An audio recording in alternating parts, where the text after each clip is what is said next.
Hello, friends. Welcome to VogueAudiobooks. Welcome to a timeless tale that has warmed hearts for generations. Experience the enchantment and spirit of the holiday season with Charles Dickens' beloved masterpiece. Join us as we embark on an extraordinary adventure into the world of A Christmas Carol, a ghost story of Christmas. Subscribe and stay tuned for an unforgettable listening experience that will warm your heart this holiday season. Stave 1. Marley's Ghost. On a frigid, foggy Christmas Eve in London, a shrewd, mean-spirited cheapskate named Ebenezer Scrooge works meticulously in his counting house. Outside the office creaks a little sign reading, Scrooge and Marley. Jacob Marley, Scrooge's business partner, has died 7 years previous.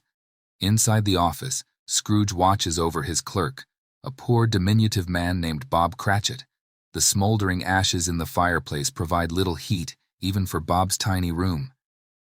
Despite the harsh weather, Scrooge refuses to pay for another lump of coal to warm the office. Suddenly, a ruddy-faced young man bursts into the office offering holiday greetings and an exclamatory, "Merry Christmas." The young man is Scrooge's jovial nephew Fred, who has stopped by to invite Scrooge to Christmas dinner.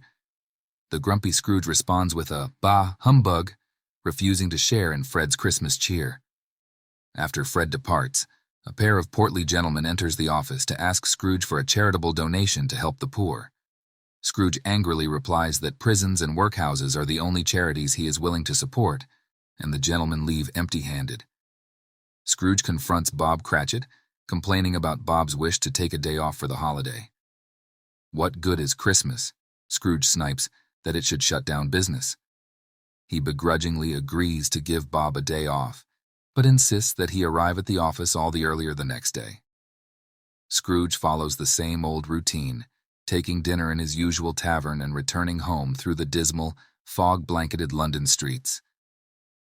Just before entering his house, the door knocker on his front door, the same door he has passed through twice a day for as many years, catches his attention. A ghostly image in the curves of the knocker gives the old man a momentary shock. It is the peering face of Jacob Marley. When Scrooge takes a second refocused look, he sees nothing but a door knocker. With a disgusted pooh-pooh, Scrooge opens the door and trudges into his bleak quarters. He makes little effort to brighten his home. Darkness is cheap, and Scrooge liked it. As he plods up the wide staircase, Scrooge, in utter disbelief, sees a locomotive hearse climbing the stairs beside him. After rushing to his room, Scrooge locks the door behind him and puts on his dressing gown. As he eats his gruel before the fire, the carvings on his mantelpiece suddenly transform into images of Jacob Marley's face. Scrooge, determined to dismiss the strange visions, blurts out, "Humbug!" All the bells in the room fly up from the tables and begin to ring sharply. Scrooge hears footsteps thumping up the stairs. A ghostly figure floats through the closed door, Jacob Marley, transparent and bound in chains. Scrooge shouts in disbelief, refusing to admit that he sees Marley's ghost. A strange case of food poisoning, he claims. The ghost begins to murmur. He has spent 7 years wandering the earth in his heavy chains as punishment for his sins. Scrooge looks closely at the chains and realizes that the links are forged of cash boxes, padlocks, ledgers, and steel purses. The wraith tells Scrooge that he has come from beyond the grave to save him from this very fate. He says that Scrooge will be visited by 3 spirits over the next 3 nights, the first 2 appearing at 1 o'clock in the morning, and the final spirit arriving at the last stoke of midnight. He rises and backs toward the window, which opens almost magically, leaving a trembling Scrooge white with fear. The ghost gestures to Scrooge to look out the window, and Scrooge complies. He sees a throng of spirits, each bound in chains. They wail about their failure to lead honorable, caring lives and their inability to reach out to others in need as they and Marley disappear into the mist. Scrooge stumbles to his bed and falls instantly asleep. Marley's ghost. The same face, the very same. Marley in his pigtail, usual waistcoat, tights, and boots. The tassels on the latter bristling like his pigtail and his coat skirts, and the hair upon his head. The chain he drew was clasped about his middle.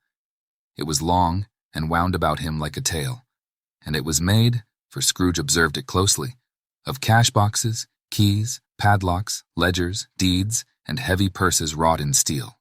His body was transparent, so that Scrooge, observing him and looking through his waistcoat, could see the 2 buttons on his coat behind. Scrooge had often heard it said that Marley had no bowels, but he had never believed it until now. No, nor did he believe it even now. Though he looked the phantom through and saw it standing before him, though he felt the chilling influence of its death-cold eyes, and marked the very texture of the folded kerchief bound about its head and chin, which wrapper he had not observed before, he was still incredulous, and fought against his senses. "How now?" said Scrooge, caustic and cold as ever. "What do you want with me?" "Much." Marley's voice, no doubt about it. "Who are you? Ask me who I was." "Who were you then?" said Scrooge, raising his voice. "You're particular, for a shade." He was going to say "to a shade," but substituted this, as more appropriate. "In life, I was your partner, Jacob Marley. Can you sit down?" asked Scrooge, looking doubtfully at him. "I can." "Do it, then."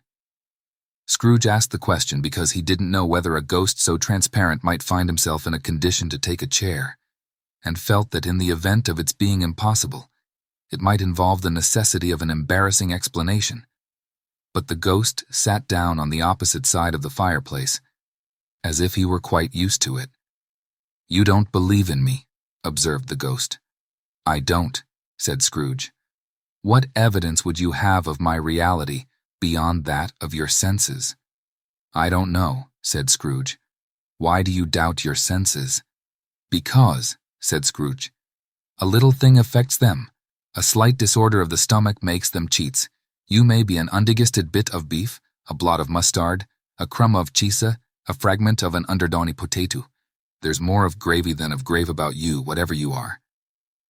Scrooge was not much in the habit of cracking jokes, nor did he feel, in his heart, by any means waggish then. The truth is that he tried to be smart, as a means of distracting his own attention and keeping down his terror. For the spectre's voice disturbed the very marrow in his bones. To sit, staring at those fixed glazed eyes, in silence for a moment, would play, Scrooge felt, the very deuce with him. There was something very awful, too, in the spectre's being provided with an infernal atmosphere of its own. Scrooge could not feel it himself, but this was clearly the case. For though the ghost sat perfectly motionless, its hair and skirts and tassels were still agitated as by the hot vapor from an oven. "You see this toothpick?" said Scrooge, returning quickly to the charge, for the reason just assigned, and wishing, though it were only for a second, to divert the vision's stony gaze from himself. "I do," replied the ghost. "You are not looking at it," said Scrooge. "But I see it," said the ghost, notwithstanding. "Well," returned Scrooge, "I have but to swallow this, and be for the rest of my days persecuted by a legion of goblins, all of my own creation. Humbug, I tell you, humbug." At this the spirit raised a frightful cry, and shook its chain with such a dismal and appalling noise that Scrooge held on tight to his chair, to save himself from falling in a swoon. But how much greater was his horror, when the phantom, taking off the bandage round its head, as if it were too warm to wear indoors, its lower jaw dropped down upon its breast. Scrooge fell upon his knees, and clasped his hands before his face. "Mercy," he said. "Dreadful apparition, why do you trouble me?" "Man of the worldly mind," replied the ghost, "do you believe in me or not?" "I do," said Scrooge. "I must. But why do spirits walk the earth, and why do they come to me?" "It is required of every man," the ghost returned, "that the spirit within him should walk abroad among his fellowmen, and travel far and wide, and if that spirit goes not forth in life, it is condemned to do so after death. It is doomed to wander through the world, oh woe is me, and witness what it cannot share, but might have shared on earth and turned to happiness." Again the spectre raised a cry, and shook its chain and wrung its shadowy hands. "You are fettered," said Scrooge, trembling. "Tell me why." "I wear the chain I forged in life," replied the ghost. "I made it link by link and yard by yard. I girded it on of my own free will, and of my own free will I wore it. Is its pattern strange to you?" Scrooge trembled more and more. "Or would you know," pursued the ghost, "the weight and length of the strong coil you bear yourself? It was full as heavy and as long as this, 7 Christmas Eves ago. You have labored on it since. It is a ponderous chain." Scrooge glanced about him on the floor, in the expectation of finding himself surrounded by some 50 or 60 fathoms of iron cable, but he could see nothing. "Jacob," he said imploringly. "Old Jacob Marley, tell me more. Speak comfort to me, Jacob." "I have none to give," the ghost replied. "It comes from other regions, Ebenezer Scrooge, and is conveyed by other ministers to other kinds of men. Nor can I tell you what I would. A very little more is all permitted to me. I cannot rest, I cannot stay, I cannot linger anywhere. My spirit never walked beyond our counting house, mark me. In life, my spirit never roved beyond the narrow limits of our money-changing hole. And weary journeys lie before me." It was a habit with Scrooge, whenever he became thoughtful, to put his hands in his breeches pockets. Pondering on what the ghost had said, he did so now, but without lifting up his eyes or getting off his knees. "You must have been very slow about it, Jacob," Scrooge observed in a business-like manner, though with humility and deference. "Slow," the ghost repeated. "7 years dead, moosaid Scrooge. "And traveling all the time." "The whole time," said the ghost. "No rest, no peace, incessant torture of remorse." "You travel fast?" said Scrooge. "On the wings of the wind," replied the ghost. "You might have got over a great quantity of ground in 7 years, said Scrooge. The ghost, on hearing this, set up another cry, and clanked its chain so hideously in the dead silence of the night that the ward would have been justified in indicting it for a nuisance.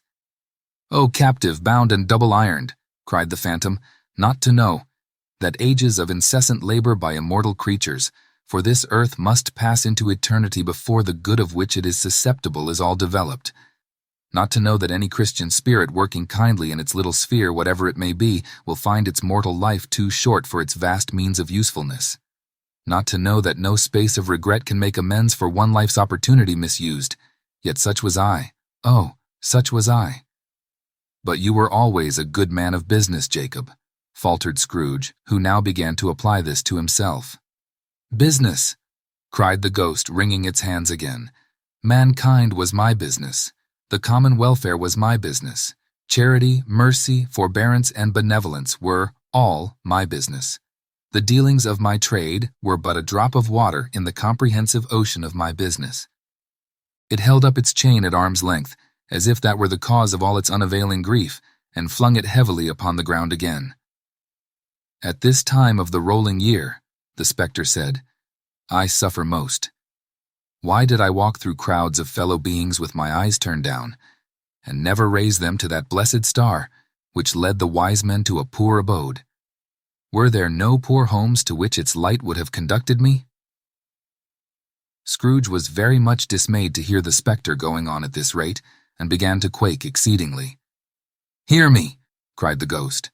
"My time is nearly gone." "I will," said Scrooge, "but don't be hard upon me. Don't be flowery, Jacob, pray.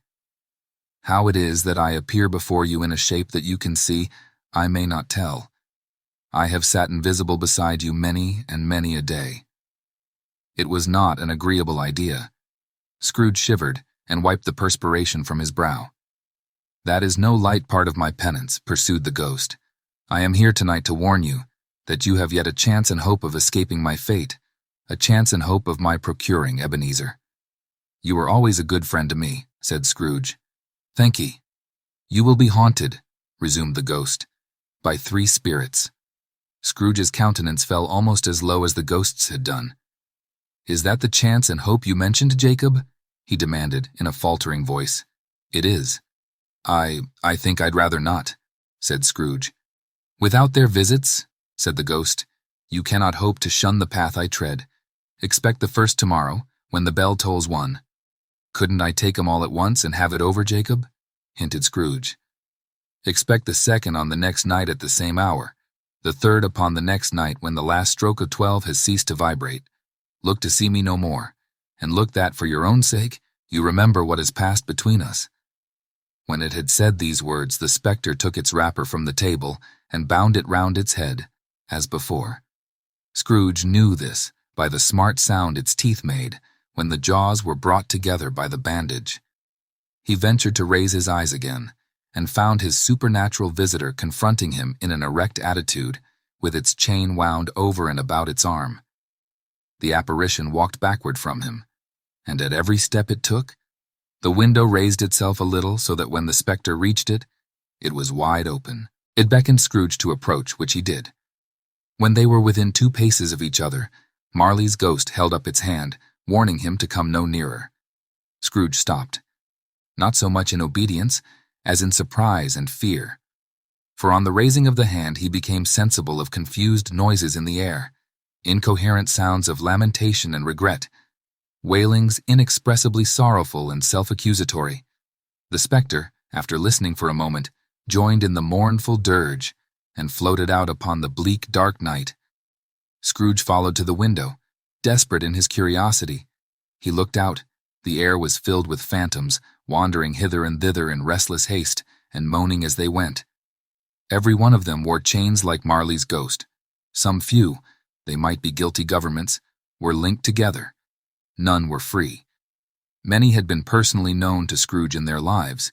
He had been quite familiar with one old ghost, in a white waistcoat, with a monstrous iron safe attached to its ankle, who cried piteously at being unable to assist a wretched woman with an infant, whom it saw below, upon a doorstep. The misery with them all was, clearly, that they sought to interfere, for good, in human matters, and had lost the power forever. Whether these creatures faded into mist, or mist enshrouded them, he could not tell. But they and their spirit voices faded together, and the night became as it had been when he walked home. Scrooge closed the window and examined the door by which the ghost had entered.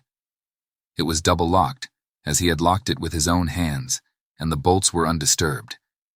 He tried to say humbug, but stopped at the first syllable, and being from the emotion he had undergone, or the fatigues of the day, or his glimpse of the invisible world, or the dull conversation of the ghost, or the lateness of the hour, much in need of repose, went straight to bed, without undressing, and fell asleep upon the instant. Stave 2. The first of the 3 spirits.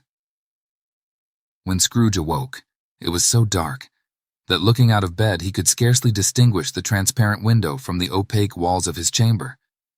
He was endeavoring to pierce the darkness with his ferret eyes when the chimes of a neighboring church struck the 4 quarters. So he listened for the hour. To his great astonishment, the heavy bell went on from 6 to 7, and from 7 to 8, and regularly up to 12. Then stopped. 12. It was past 2 when he went to bed. The clock was wrong. An icicle must have got into the works. 12. He touched the spring of his repeater to correct this most preposterous clock. Its rapid little pulse beat 12 and stopped. "Why, it isn't possible," said Scrooge, "that I can have slept through a whole day and far into another night. It isn't possible that anything has happened to the sun, and this is 12 at noon." The idea being an alarming one, he scrambled out of bed and groped his way to the window. He was obliged to rub the frost off with the sleeve of his dressing gown before he could see anything, and could see very little then. All he could make out was that it was still very foggy and extremely cold, and that there was no noise of people running to and fro and making a great stir, as there unquestionably would have been if night had beaten off bright day and taken possession of the world. This was a great relief because 3 days after sight of this first of exchange paid to Mr. Ebenezer Scrooge or his order, and so forth, would have become a mere United States security if there were no days to count by. Scrooge went to bed again and thought it over and over and over, and could make nothing of it. The more he thought, the more perplexed he was, and the more he endeavored not to think, the more he thought. Marley's ghost bothered him exceedingly. Every time he resolved within himself, after mature inquiry, that it was all a dream, his mind flew back again, like a strong spring released, to its first position, and presented the same problem to be worked all through. Was it a dream or not? Scrooge lay in this state until the chime had gone 3/4 more, when he remembered, on a sudden, that the ghost had warned him of a visitation when the bell tolled one. He resolved to lie awake until the hour was past, and considering that he could no more go to sleep than go to heaven, this was perhaps the wisest resolution in his power. The quarter was so long that he was more than once convinced he must have sunk into a doze unconsciously, and missed the clock. At length it broke upon his listening ear. "Ding dong!" "A quarter past," said Scrooge, counting. "Ding dong!" "Half past," said Scrooge. "Ding dong!" "A quarter to it," said Scrooge. "Ding dong!" "The hour itself," said Scrooge triumphantly, "and nothing else." He spoke before the hour bell sounded, which it now did with a deep, dull, hollow, melancholy one. Light flashed up in the room upon the instant, and the curtains of his bed were drawn. The curtains of his bed were drawn aside, I tell you, by a hand. Not the curtains at his feet, nor the curtains at his back, but those to which his face was addressed. The curtains of his bed were drawn aside, and Scrooge, starting up into a half-recumbent attitude, found himself face to face with the unearthly visitor who drew them, as close to it as I am now to you, and I am standing in the spirit at your elbow. It was a strange figure, like a child, yet not so like a child as like an old man, viewed through some supernatural medium, which gave him the appearance of having receded from the view and being diminished to a child's proportions. Its hair, which hung about its neck and down its back, was white, as if with age. And yet the face had not a wrinkle in it, and the tenderest bloom was on the skin. The arms were very long and muscular, the hands the same, as if its hold were of uncommon strength. Its legs and feet, most delicately formed, were like those upper members bare. It wore a tunic of the purest white, and round its waist was bound a lustrous belt, the sheen of which was beautiful. It held a branch of fresh green holly in its hand, and, in singular contradiction of that wintry emblem, had its dress trimmed with summer flowers. But the strangest thing about it was that from the crown of its head there sprung a bright, clear jet of light by which all this was visible, and which was doubtless the occasion of its using, in its duller moments, a great extinguisher for a cap which it now held under its arm. Even this, though, when Scrooge looked at it with increasing steadiness, was not its strangest quality. For as its belt sparkled and glittered now in one part, and now in another, and what was light one instant, at another time was dark, so the figure itself fluctuated in its distinctness, being now a thing with one arm, now with one leg, now with 20 legs, now a pair of legs without a head, now a head without a body, of which dissolving parts, no outline would be visible in the dense gloom wherein they melted away. And in the very wonder of this, it would be itself again, distinct and clear as ever. "Are you the spirit, sir, whose coming was foretold to me?" asked Scrooge. "I am." The voice was soft and gentle, singularly low, as if instead of being so close beside him, it were at a distance. "Who, and what are you?" Scrooge demanded. "I am the ghost of Christmas past." "Long past?" inquired Scrooge, observant of its dwarfish stature. "No, you're past." Perhaps Scrooge could not have told anybody why, if anybody could have asked him, but he had a special desire to see the spirit in his cap, and begged him to be covered. "What?" exclaimed the ghost. "Would you so soon put out with worldly hands the light I give? Is it not enough that you are one of those whose passions made this cap, and force me through whole trains of years to wear it low upon my brow?" Scrooge reverently disclaimed all intention to offend, or any knowledge of having wilfully bonneted the spirit at any period of his life. He then made bold to inquire what business brought him there. "Your welfare," said the ghost. Scrooge expressed himself much obliged, but could not help thinking that a night of unbroken rest would have been more conducive to that end. The spirit must have heard him thinking, for it said immediately, "Your reclamation, then. Take heed." It put out its strong hand as it spoke, and clasped him gently by the arm. "Rise, and walk with me." It would have been in vain for Scrooge to plead that the weather and the hour were not adapted to pedestrian purposes. That bed was warm, and the thermometer a long way below freezing.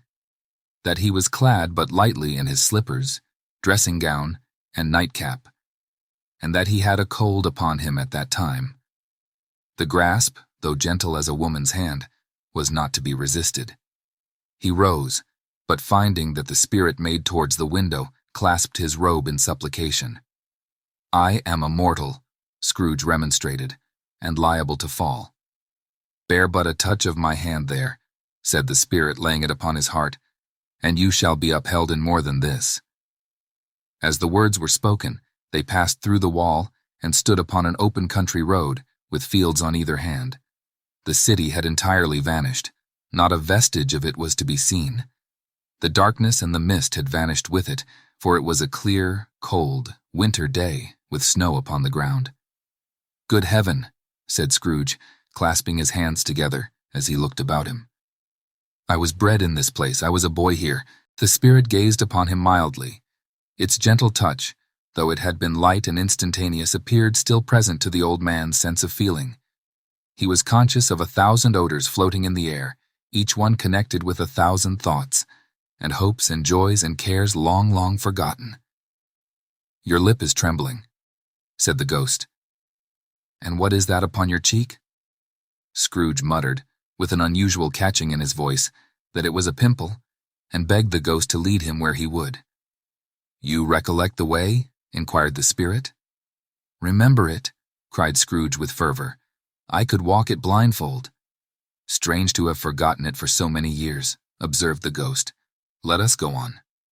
They walked along the road, Scrooge recognizing every gate and post and tree, until a little market town appeared in the distance, with its bridge, its church, and winding river.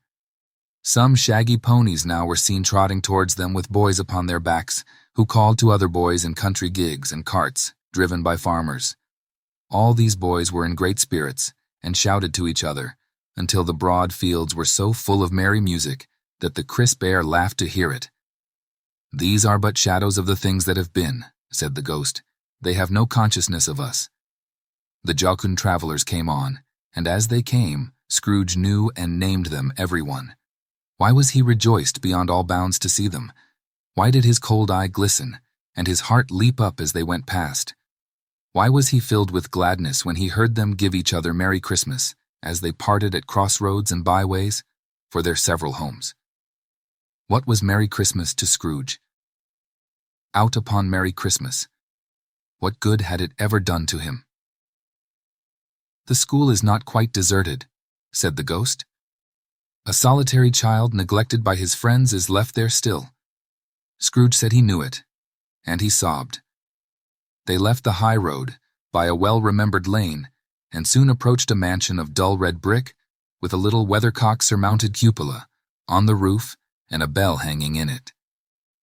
It was a large house, but one of broken fortunes, for the spacious offices were little used. Their walls were damp and mossy, their windows broken, and their gates decayed. Fowls clucked and strutted in the stables, and the coach-houses and sheds were overrun with grass. Nor was it more retentive of its ancient state within, for entering the dreary hall and glancing through the open doors of many rooms, they found them poorly furnished, cold, and vast. There was an earthy savor in the air, a chilly bareness in the place, which associated itself somehow with too much getting up by candlelight, and not too much to eat. They went, the ghost and Scrooge, across the hall, to a door at the back of the house. It opened before them, and disclosed a long, bare, melancholy room, made barer still by lines of plain deal forms and desks. At one of these a lonely boy was reading near a feeble fire, and Scrooge sat down upon a form and wept to see his poor forgotten self, as he used to be. Not a latent echo in the house, not a squeak and scuffle from the mice behind the paneling, not a drip from the half-thawed water-spout in the dull yard behind, not a sigh among the leafless boughs of one despondent poplar, not the idle swinging of an empty storehouse door, no, not a clicking in the fire, but fell upon the heart of Scrooge with a softening influence, and gave a freer passage to his tears. The spirit touched him on the arm, and pointed to his younger self, intent upon his reading. Suddenly a man, in foreign garments, wonderfully real and distinct to look at, stood outside the window, with an axe stuck in his belt, and leading by the bridle an ass laden with wood. "Why, it's Ali Baba!" Scrooge exclaimed in ecstasy. It's dear old honest Ali Baba. Yes, yes, I know. One Christmas time, when yonder solitary child was left here all alone, he did come, for the first time, just like that. Poor boy. And Valentine, said Scrooge, and his wild brother Orson, there they go. And what's his name, who was put down in his drawers, asleep, at the gate of Damascus, don't you see him? And the Sultan's groom turned upside down by the genie. There he is upon his head. Serve him right. I'm glad of it. What business had he to be married to the princess? To hear Scrooge expending all the earnestness of his nature on such subjects, in a most extraordinary voice between laughing and crying, and to see his heightened and excited face, would have been a surprise to his business friends in the city, indeed. There's the parrot, cried Scrooge, green body and yellow tail, with a thing like a lettuce growing out of the top of his head. There he is, poor Robin Crusoe, he called him, when he came home again after sailing round the island. Poor Robin Crusoe, where have you been, Robin Crusoe? The man thought he was dreaming, but he wasn't. It was the parrot, you know. There goes Friday, running for his life to the little creek. Hallo! Hoop! Hallo! Then, with a rapidity of transition very foreign to his usual character, he said in pity for his former self, Poor boy, and cried again. I wish, Scrooge muttered, putting his hand in his pocket and looking about him, after drying his eyes with his cuff. But it's too late now. What is the matter? Asked the spirit. Nothing, said Scrooge. Nothing. There was a boy singing a Christmas carol at my door last night. I should like to have given him something, that's all. The ghost smiled thoughtfully and waved its hand, saying as it did so, Let us see another Christmas. Scrooge's former self grew larger at the words, and the room became a little darker and more dirty. The panels shrunk, the windows cracked, fragments of plaster fell out of the ceiling, and the naked laths were shown instead. But how all this was brought about, Scrooge knew no more than you do. He only knew that it was quite correct, that everything had happened so, that there he was alone again, when all the other boys had gone home for the jolly holidays. He was not reading now, but walking up and down despairingly. Scrooge looked at the ghost, and with a mournful shaking of his head, glanced anxiously towards the door. It opened, and a little girl, much younger than the boy, came darting in, and putting her arms about his neck and often kissing him, addressed him as her dear, dear brother. I have come to bring you home, dear brother, said the child, clapping her tiny hands and bending down to laugh. To bring you home, home, home, home, little Fan, returned the boy. Yes, said the child, brimful of glee. Home, for good and all. Home, for ever and ever. Father is so much kinder than he used to be. That home's like heaven. He spoke so gently to me one dear night when I was going to bed, that I was not afraid to ask him once more if you might come home. And he said, yes, you should, and sent me in a coach to bring you. And you're to be a man, said the child, opening her eyes, and are never to come back here. But first, we're to be together all the Christmas long, and have the merriest time in all the world. You are quite a woman, little Fan, exclaimed the boy. She clapped her hands and laughed, and tried to touch his head, but being too little, laughed again and stood on tiptoe to embrace him. Then she began to drag him in her childish eagerness towards the door, and he, nothing loath to go, accompanied her. A terrible voice in the hall cried, Bring down Master Scrooge's box there. And in the hall appeared the schoolmaster himself, who glared on Master Scrooge with a ferocious condescension, and threw him into a dreadful state of mind by shaking hands with him. He then conveyed him and his sister into the veriest old well of a shivering best parlor that ever was seen, where the maps upon the wall and the celestial and terrestrial globes in the windows were waxy with cold.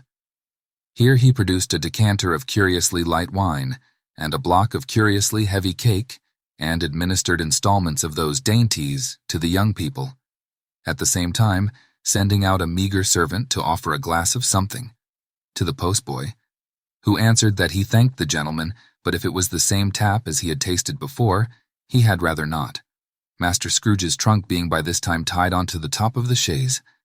The children bade the schoolmaster good-bye right willingly, and getting into it, drove gaily down the garden sweep, the quick wheels dashing the hoarfrost and snow from off the dark leaves of the evergreens like spray.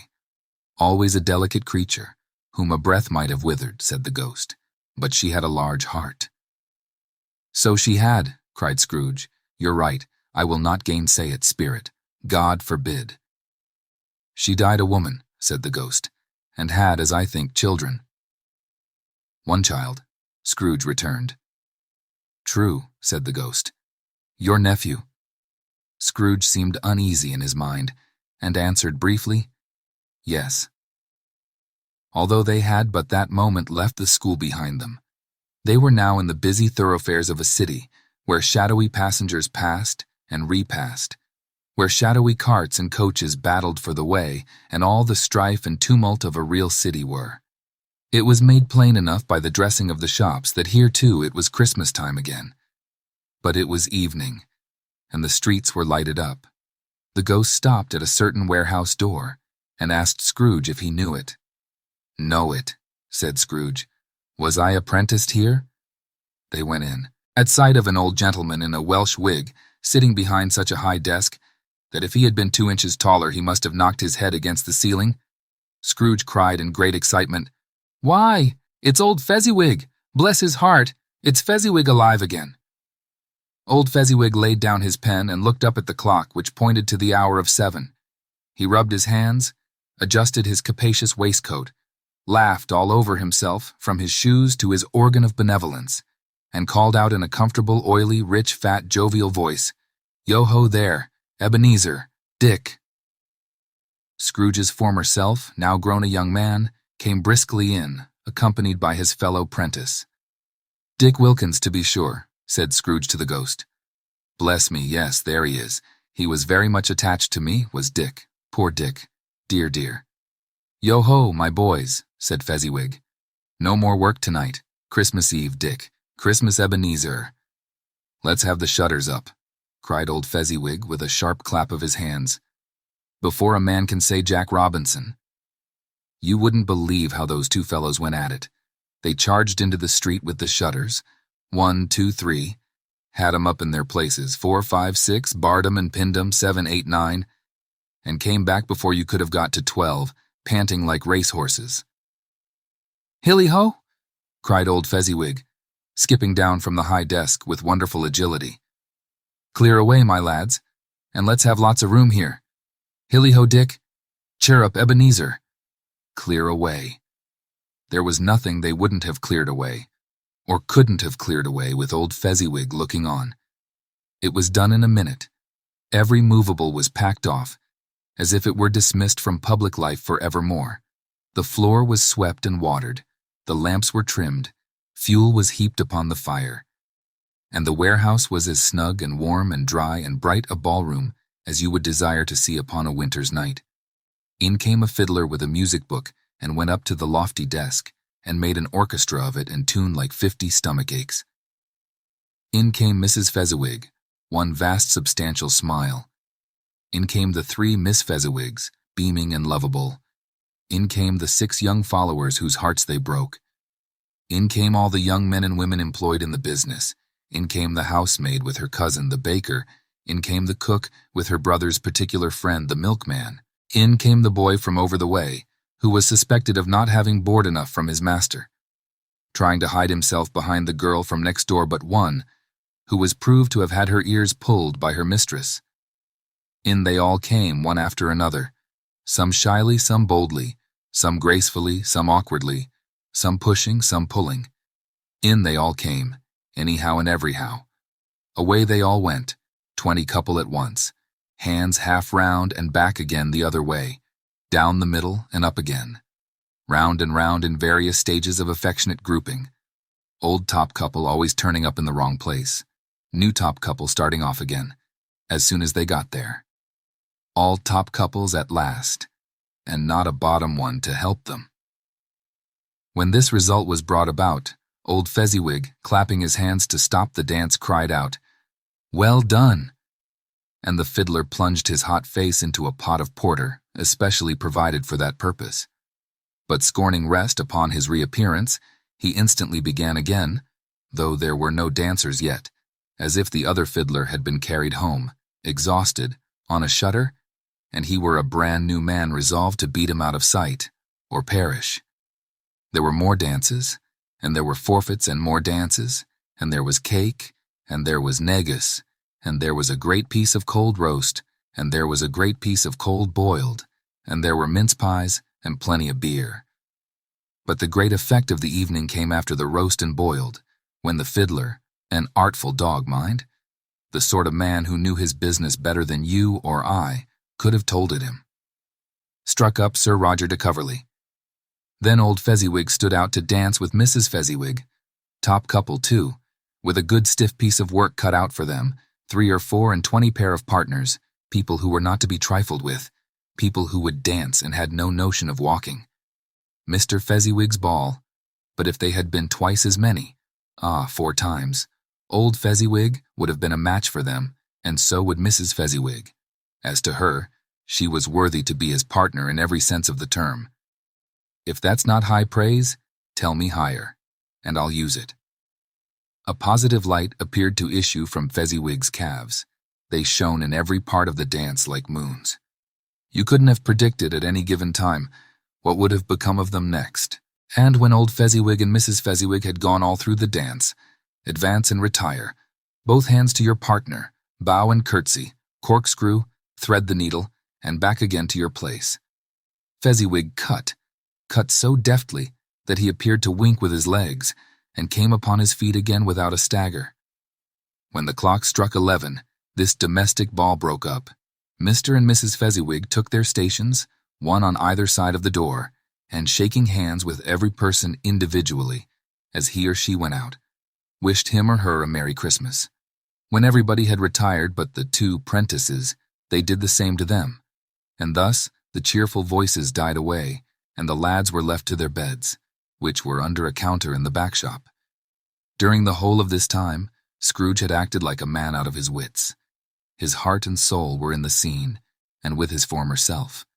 He corroborated everything, remembered everything, enjoyed everything, and underwent the strangest agitation.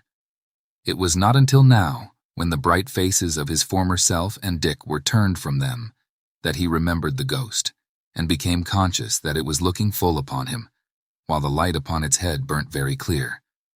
"A small matter," said the ghost, "to make these silly folks so full of gratitude." "Small," echoed Scrooge. The spirit signed to him to listen to the 2 apprentices, who were pouring out their hearts in praise of Fezziwig, and when he had done so said, "Why, is it not? He has spent but a few pounds of your mortal money, 3 or 4, perhaps. Is that so much that he deserves this praise?" "It isn't that," said Scrooge, heated by the remark, and speaking unconsciously like his former, not his latter, self. "It isn't that, spirit. He has the power to render us happy or unhappy, to make our service light or burdensome, a pleasure or a toil. Say that his power lies in words and looks, in things so slight and insignificant that it is impossible to add and count 'em up. What then? The happiness he gives is quite as great as if it cost a fortune." He felt the spirit's glance and stopped. "What is the matter?" asked the ghost. "Nothing particular," said Scrooge. "Something, I think," the ghost insisted. "No," said Scrooge. "No. I should like to be able to say a word or two to my clerk just now, that's all." His former self turned down the lamps as he gave utterance to the wish, and Scrooge and the ghost again stood side by side in the open air. "My time grows short," observed the spirit. "Quick!" This was not addressed to Scrooge, or to anyone whom he could see, but it produced an immediate effect, for again Scrooge saw himself. He was older now, a man in the prime of life. His face had not the harsh and rigid lines of later years, but it had begun to wear the signs of care and avarice. There was an eager, greedy, restless motion in the eye, which showed the passion that had taken root, and where the shadow of the growing tree would fall. He was not alone, but sat by the side of a fair young girl in a mourning dress, in whose eyes there were tears, which sparkled in the light that shone out of the ghost of Christmas past. "It matters little," she said softly. "To you. Very little. Another idol has displaced me. and if it can cheer and comfort you in time to come, as I would have tried to do, I have no just cause to grieve. What Adol has displaced you? He rejoined. A golden one. This is the even-handed dealing of the world, he said. There is nothing on which it is so hard as poverty, and there is nothing it professes to condemn with such severity as the pursuit of wealth. You fear the world too much, she answered, gently. All your other hopes have merged into the hope of being beyond the chance of its sordid reproach. I have seen your nobler aspirations fall off one by one, until the master passion gain engrosses you. Have I not? What then? He retorted. Even if I have grown so much wiser, what then? I am not changed towards you. She shook her head. Am I? Our contract is an old one. It was made when we were both poor and content to be so, until, in good season, we could improve our worldly fortune by our patient industry. You are changed. When it was made, you were another man. I was a boy, he said impatiently. Your own feeling tells you that you were not what you are, she returned. I am. That which promised happiness when we were one in heart is fraught with misery now that we are two. How often and how keenly I have thought of this, I will not say. It is enough that I have thought of it and can release you.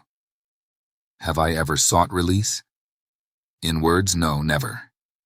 In what then?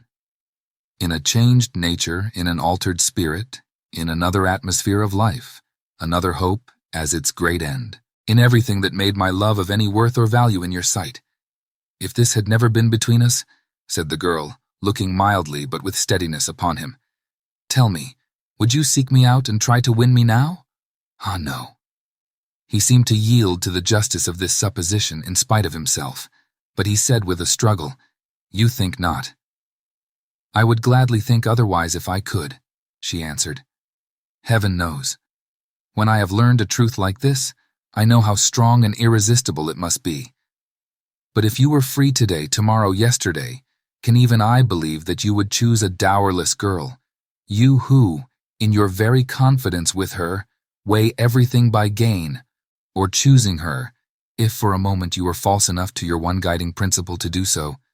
Do I not know that your repentance and regret would surely follow? I do, and I release you, with a full heart, for the love of him you once were.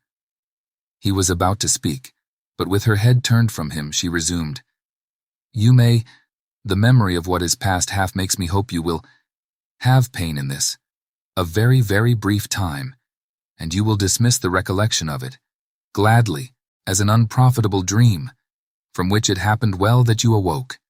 May you be happy in the life you have chosen. She left him, and they parted. Spirit, said Scrooge, show me no more. Conduct me home. Why do you delight to torture me? One shadow more, exclaimed the ghost. No more, cried Scrooge. No more. I don't wish to see it. Show me no more. But the relentless ghost pinioned him in both his arms and forced him to observe what happened next. They were in another scene and place. A room not very large or handsome, but full of comfort. Near to the winter fire sat a beautiful young girl, so like that last that Scrooge believed it was the same, until he saw her, now a comely matron sitting opposite her daughter. The noise in this room was perfectly tumultuous, for there were more children there than Scrooge in his agitated state of mind could count. And unlike the celebrated herd in the poem, they were not 40 children conducting themselves like one, but every child was conducting itself like 40. The consequences were uproarious beyond belief, but no one seemed to care. On the contrary, the mother and daughter laughed heartily and enjoyed it very much. And the latter, soon beginning to mingle in the sports, got pillaged by the young brigands most ruthlessly. What would I not have given to be one of them? Though I never could have been so rude, no, I wouldn't for the wealth of all the world have crushed that braided hair and torn it down. And for the precious little shoe, I wouldn't have plucked it off, God bless my soul, to save my life. As to measuring her waist in sport, as they did, bold young brood, I couldn't have done it. I should have expected my arm to have grown round it for a punishment and never come straight again. And yet I should have dearly liked, I own, to have touched her lips, to have questioned her, that she might have opened them, to have looked upon the lashes of her downcast eyes and never raised a blush. to have let loose waves of hair, an inch of which would be a keepsake beyond price. In short, I should have liked, I do confess, to have had the lightest license of a child, and yet to have been man enough to know its value. But now a knocking at the door was heard, and such a rush immediately ensued that she, with laughing face and plundered dress, was borne towards it, the center of a flushed and boisterous group, just in time to greet the father, who came home attended by a man laden with Christmas toys and presents. Then the shouting and the struggling, and the onslaught that was made on the defenseless porter, the scaling him with chairs for ladders to dive into his pockets, to spoil him of brown paper parcels, hold on tight by his cravat, hug him round his neck, pommel his back, and kick his legs in irrepressible affection. The shouts of wonder and delight with which the development of every package was received. The terrible announcement that the baby had been taken in the act of putting a doll's frying pan into his mouth, and was more than suspected of having swallowed a fictitious turkey glued on a wooden platter. The immense relief of finding this a false alarm, the joy and gratitude and ecstasy, they are all indescribable alike. It is enough that by degrees the children and their emotions got out of the parlor, and by one stair at a time, up to the top of the house, where they went to bed and so subsided. And now Scrooge looked on more attentively than ever, when the master of the house, having his daughter leaning fondly on him, sat down with her and her mother at his own fireside, and when he thought that such another creature, quite as graceful and as full of promise, might have called him father, and been a springtime in the haggard winter of his life, his sight grew very dim indeed. "Belle," said the husband, turning to his wife with a smile, "I saw an old friend of yours this afternoon." "Who was it?" "Guess." "How can I? Tut, don't I know?" she added in the same breath, laughing as he laughed. "Mr. Scrooge." Mr. Scrooge it was. I passed his office window, and as it was not shut up and he had a candle inside, I could scarcely help seeing him. His partner lies upon the point of death, I hear, and there he sat alone, quite alone in the world, I do believe. "Spirit," said Scrooge in a broken voice, "remove me from this place." "I told you these were shadows of the things that have been," said the ghost. "That they are what they are. Do not blame me." "Remove me," Scrooge exclaimed. "I cannot bear it." He turned upon the ghost, and seeing that it looked upon him with a face, in which in some strange way there were fragments of all the faces it had shown him, wrestled with it. "Leave me. Take me back. Haunt me no longer." In the struggle, if that can be called a struggle in which the ghost, with no visible resistance on its own part, was undisturbed by any effort of its adversary, Scrooge observed that its light was burning high and bright, and dimly connecting that with its influence over him, he seized the extinguisher cap, and by a sudden action pressed it down upon its head. The spirit dropped beneath it, so that the extinguisher covered its whole form. But though Scrooge pressed it down with all his force, he could not hide the light, which streamed from under it in an unbroken flood upon the ground. He was conscious of being exhausted and overcome by an irresistible drowsiness, and further, of being in his own bedroom. He gave the cap a parting squeeze, in which his hand relaxed, and had barely time to reel to bed before he sank into a heavy sleep. Stave 3. The second of the three spirits. Awaking in the middle of a prodigiously tough snore, and sitting up in bed to get his thoughts together, Scrooge had no occasion to be told that the bell was again upon the stroke of 1. He felt that he was restored to consciousness in the right nick of time, for the especial purpose of holding a conference with the second messenger dispatched to him through Jacob Marley's intervention. But finding that he turned uncomfortably cold, when he began to wonder which of his curtains this new spectre would draw back, he put them every one aside with his own hands, and lying down again established a sharp lookout all round the bed. For he wished to challenge the spirit on the moment of its appearance, and did not wish to be taken by surprise and made nervous. Gentlemen of the free and easy sort, who plume themselves on being acquainted with a move or two, and being usually equal to the time of day, express the wide range of their capacity for adventure by observing that they are good for anything from pitch and toss to manslaughter, between which opposite extremes, no doubt, there lies a tolerably wide and comprehensive range of subjects. Without venturing for Scrooge quite as heartily as this, I don't mind calling on you to believe that he was ready for a good broad field of strange appearances, and that nothing between a baby and rhinoceros would have astonished him very much. Now, being prepared for almost anything, he was not by any means prepared for nothing. And consequently, when the bell struck 1 and no shape appeared, he was taken with a violent fit of trembling.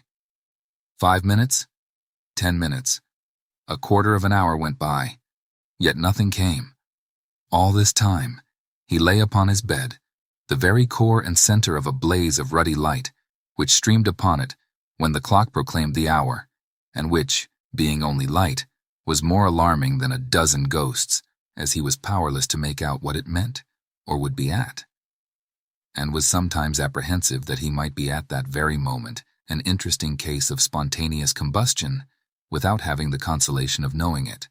At last, however, he began to think, as you or I would have thought at first, for it is always the person not in the predicament who knows what ought to have been done in it, and would unquestionably have done it too. At last, I say, he began to think that the source and secret of this ghostly light might be in the adjoining room, from whence, on further tracing it, it seemed to shine.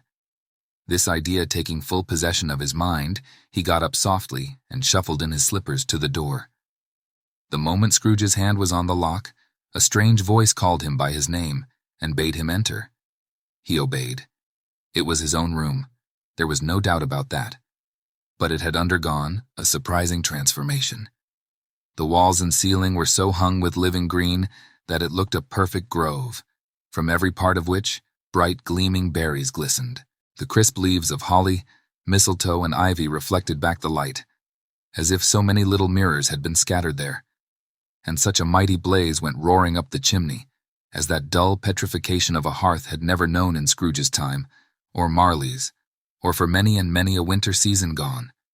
Heaped up on the floor, to form a kind of throne, were turkeys, geese, game, poultry, brawn, great joints of meat, sucking pigs, long wreaths of sausages, mince pies, plum puddings, barrels of oysters, red-hot chestnuts, cherry-cheeked apples, juicy oranges, luscious pears, immense twelfth cakes, and seething bowls of punch that made the chamber dim with their delicious steam. In easy state upon this couch, there sat a jolly giant glorious to see, who bore a glowing torch, in shape not unlike Plenty's horn, and held it up, high up, to shed its light on Scrooge as he came peeping round the door. "Come in," exclaimed the ghost. "Come in, and know me better, man." Scrooge entered timidly, and hung his head before this spirit. He was not the dogged Scrooge he had been, and though the spirit's eyes were clear and kind, he did not like to meet them. "I am the ghost of Christmas present," said the spirit. "Look upon me." Scrooge reverently did so. It was clothed in one simple green robe, or mantle, bordered with white fur. This garment hung so loosely on the figure that its capacious breast was bare, as if disdaining to be warded or concealed by any artifice. Its feet, observable beneath the ample folds of the garment, were also bare, and on its head it wore no other covering than a holly wreath, set here and there with shining icicles. Its dark brown curls were long and free as its genial face, its sparkling eye, its open hand, its cheery voice, its unconstrained demeanor, and its joyful air. Girded round its middle was an antique scabbard, but no sword was in it, and the ancient sheath was eaten up with rust. Scrooge's third visitor. "You have never seen the like of me before," exclaimed the spirit. "Never," Scrooge made answer to it. "Have never walked forth with the younger members of my family, meaning, for I am very young, my elder brothers born in these later years?" pursued the phantom. "I don't think I have," said Scrooge. "I am afraid I have not. Have you had many brothers, spirit?" "More than 1,800, said the ghost. "A tremendous family to provide for," muttered Scrooge. The ghost of Christmas present rose. "Spirit," said Scrooge submissively, "conduct me where you will. I went forth last night on compulsion, and I learnt a lesson which is working now. Tonight, if you have aught to teach me, let me profit by it." "Touch my robe." Scrooge did as he was told and held it fast. Holly, mistletoe, red berries, ivy, turkeys, geese, game, poultry, brawn, meat, pigs, sausages, oysters, pies, puddings, fruit, and punch all vanished instantly. So did the room, the fire, the ruddy glow, the hour of night. And they stood in the city streets on Christmas morning, where, for the weather was severe, the people made a rough but brisk and not unpleasant kind of music, in scraping the snow from the pavement in front of their dwellings, and from the tops of their houses, whence it was mad delight to the boys to see it come plumping down into the road below and splitting into artificial little snowstorms. The house fronts looked black enough, and the windows blacker, contrasting with the smooth white sheet of snow upon the roofs, and with the dirtier snow upon the ground, which last deposit had been plowed up in deep furrows by the heavy wheels of carts and wagons, furrows that crossed and recrossed each other hundreds of times where the great streets branched off, and made intricate channels, hard to trace in the thick yellow mud and icy water. The sky was gloomy, and the shortest streets were choked up with a dingy mist, half thawed, half frozen, whose heavier particles descended in a shower of sooty atoms, as if all the chimneys in Great Britain had, by one consent, caught fire, and were blazing away to their dear hearts' content. There was nothing very cheerful in the climate or the town, and yet was there an air of cheerfulness abroad, that the clearest summer air and brightest summer sun might have endeavored to diffuse in vain. For the people who were shoveling away on the housetops were jovial and full of glee, calling out to one another from the parapets and now and then exchanging a facetious snowball, better-natured missile fare than many a wordy jest, laughing heartily if it went right, and not less heartily if it went wrong. The poulterers' shops were still half open, and the fruiterers were radiant in their glory.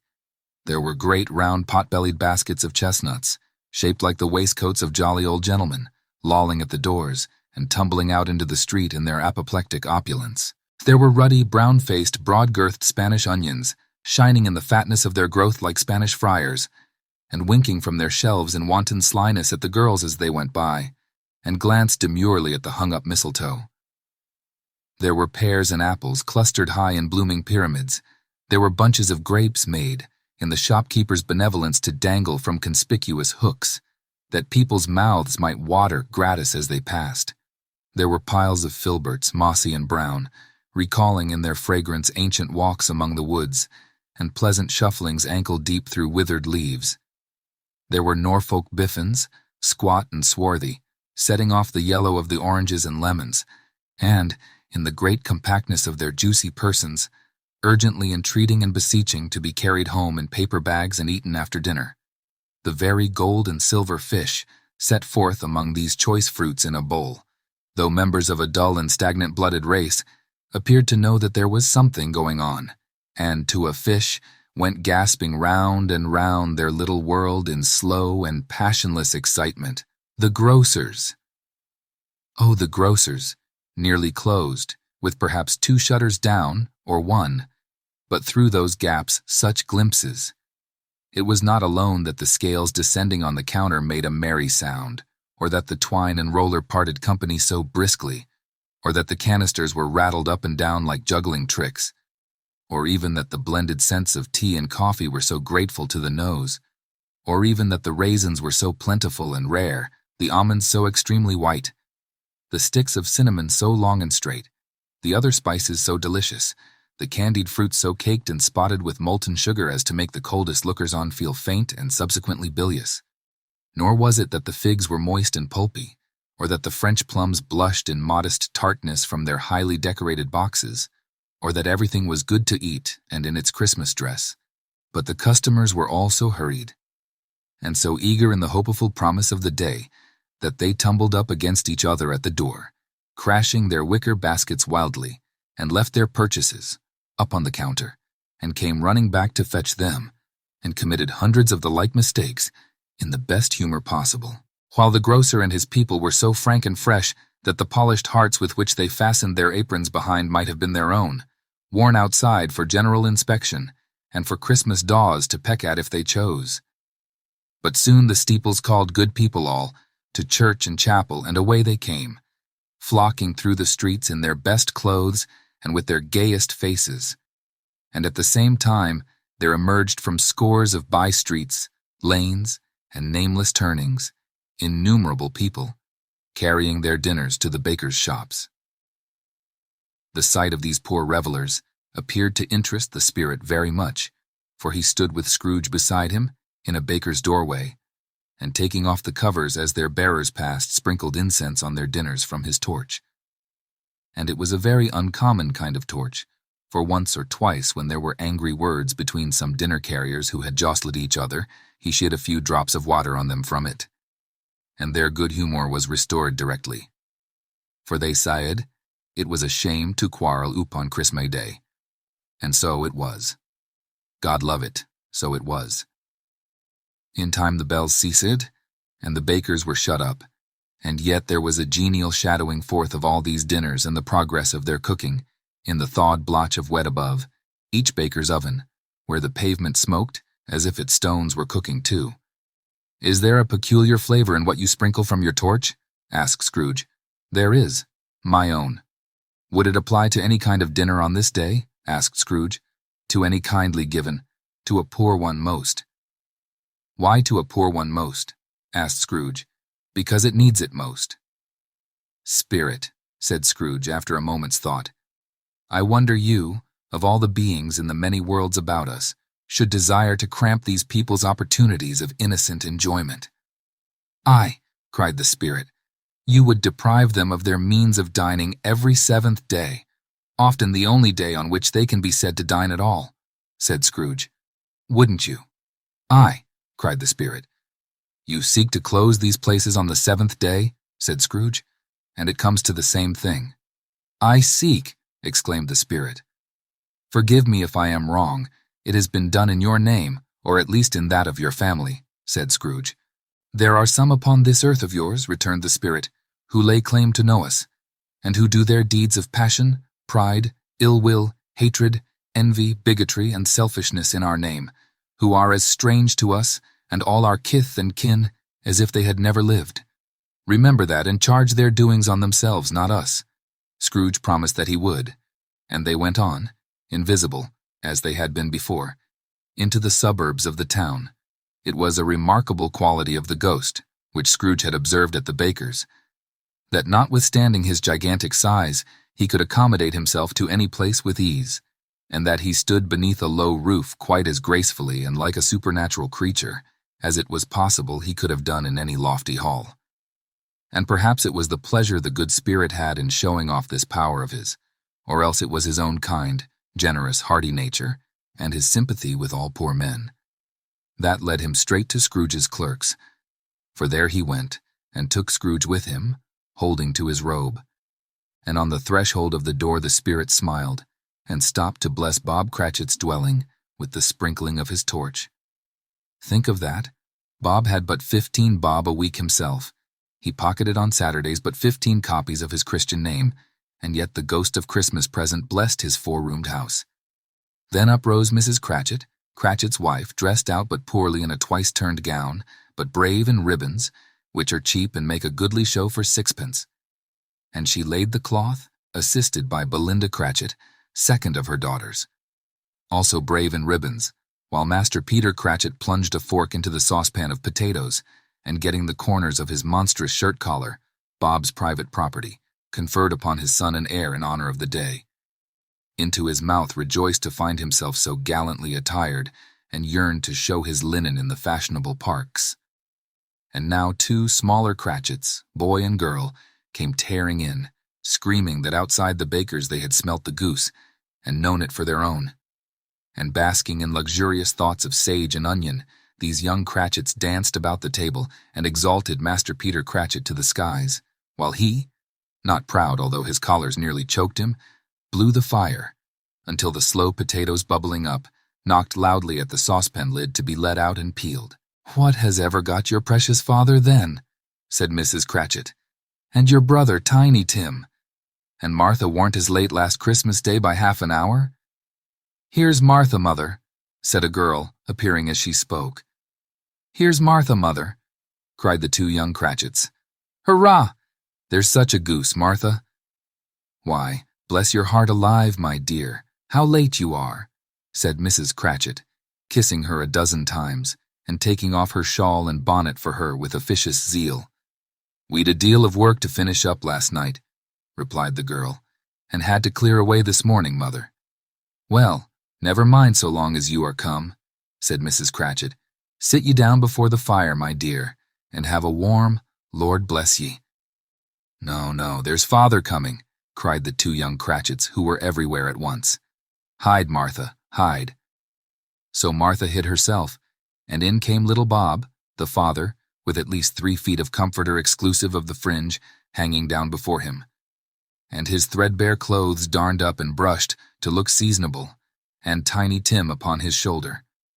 Alas for Tiny Tim, he bore a little crutch and had his limbs supported by an iron frame. "Why, where's our Martha?" cried Bob Cratchit, looking round. "Not coming," said Mrs. Cratchit. "Not coming," said Bob, with a sudden declension in his high spirits, for he had been Tim's blood horse all the way from church, and had come home rampant. "Not coming upon Christmas Day." Martha didn't like to see him disappointed, if it were only in joke, so she came out prematurely from behind the closet door and ran into his arms, while the two young Cratchits hustled Tiny Tim and bore him off into the wash-house, that he might hear the pudding singing in the copper. "And how did little Tim behave?" asked Mrs. Cratchit, when she had rallied Bob on his credulity, and Bob had hugged his daughter to his heart's content. "As good as gold," said Bob, "and better. Somehow he gets thoughtful, sitting by himself so much, and thinks the strangest things you ever heard. He told me, coming home, that he hoped the people saw him in the church, because he was a cripple, and it might be pleasant to them to remember upon Christmas Day who made lame beggars walk and blind men see." Bob's voice was tremulous when he told them this, and trembled more when he said that Tiny Tim was growing strong and hearty. His active little crutch was heard upon the floor, and back came Tiny Tim before another word was spoken, escorted by his brother and sister to his stool before the fire. And while Bob, turning up his cuffs, as if, poor fellow, they were capable of being made more shabby, compounded some hot mixture in a jug with gin and lemons, and stirred it round and put it on the hob to simmer, Master Peter and the two ubiquitous young Cratchits went to fetch the goose, with which they soon returned in high procession. Such a bustle ensued that you might have thought a goose the rarest of all birds, a feathered phenomenon to which a black swan was a matter of course, and in truth, it was something very like it in that house. Mrs. Cratchit made the gravy, ready beforehand in a little saucepan, hissing hot. Master Peter mashed the potatoes with incredible vigor. Miss Belinda sweetened up the applesauce. Martha dusted the hot plates. Bob took Tiny Tim beside him in a tiny corner at the table.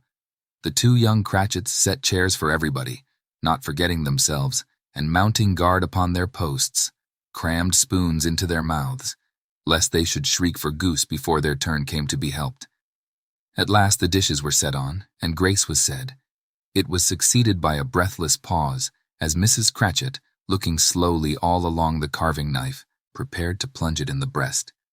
But when she did, and when the long-expected gush of stuffing issued forth, one murmur of delight arose all round the board, and even Tiny Tim, excited by the two young Cratchits, beat on the table with the handle of his knife, and feebly cried, "Hurrah!" There never was such a goose.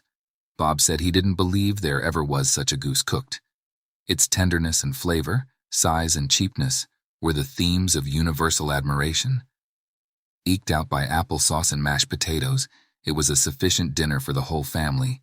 Indeed, as Mrs. Cratchit said with great delight, surveying one small atom of a bone upon the dish, they hadn't ate it all at last. Yet everyone had had enough, and the youngest Cratchits in particular were steeped in sage and onion to the eyebrows. But now, the plates being changed by Miss Belinda, Mrs. Cratchit left the room alone, too nervous to bear witnesses, to take the pudding up and bring it in. Suppose it should not be done enough. Suppose it should break in turning out. Suppose somebody should have got over the wall of the backyard and stolen it while they were merry with the goose. A supposition at which the two young Cratchits became livid. All sorts of horrors were supposed. Hallo! A great deal of steam. The pudding was out of the copper. A smell like a washing day. That was the cloth. A smell like an eating house and a pastry cook's next door to each other, with a laundress's next door to that. That was the pudding. In half a minute Mrs. Cratchit entered, flushed but smiling proudly, with the pudding, like a speckled cannonball, so hard and firm, blazing in half a quartern of ignited brandy, and bedight with Christmas holly stuck into the top. "Oh, a wonderful pudding," Bob Cratchit said, and calmly too, that he regarded it as the greatest success achieved by Mrs. Cratchit since their marriage. Mrs. Cratchit said that now the weight was off her mind, she would confess she had had her doubts about the quantity of flour.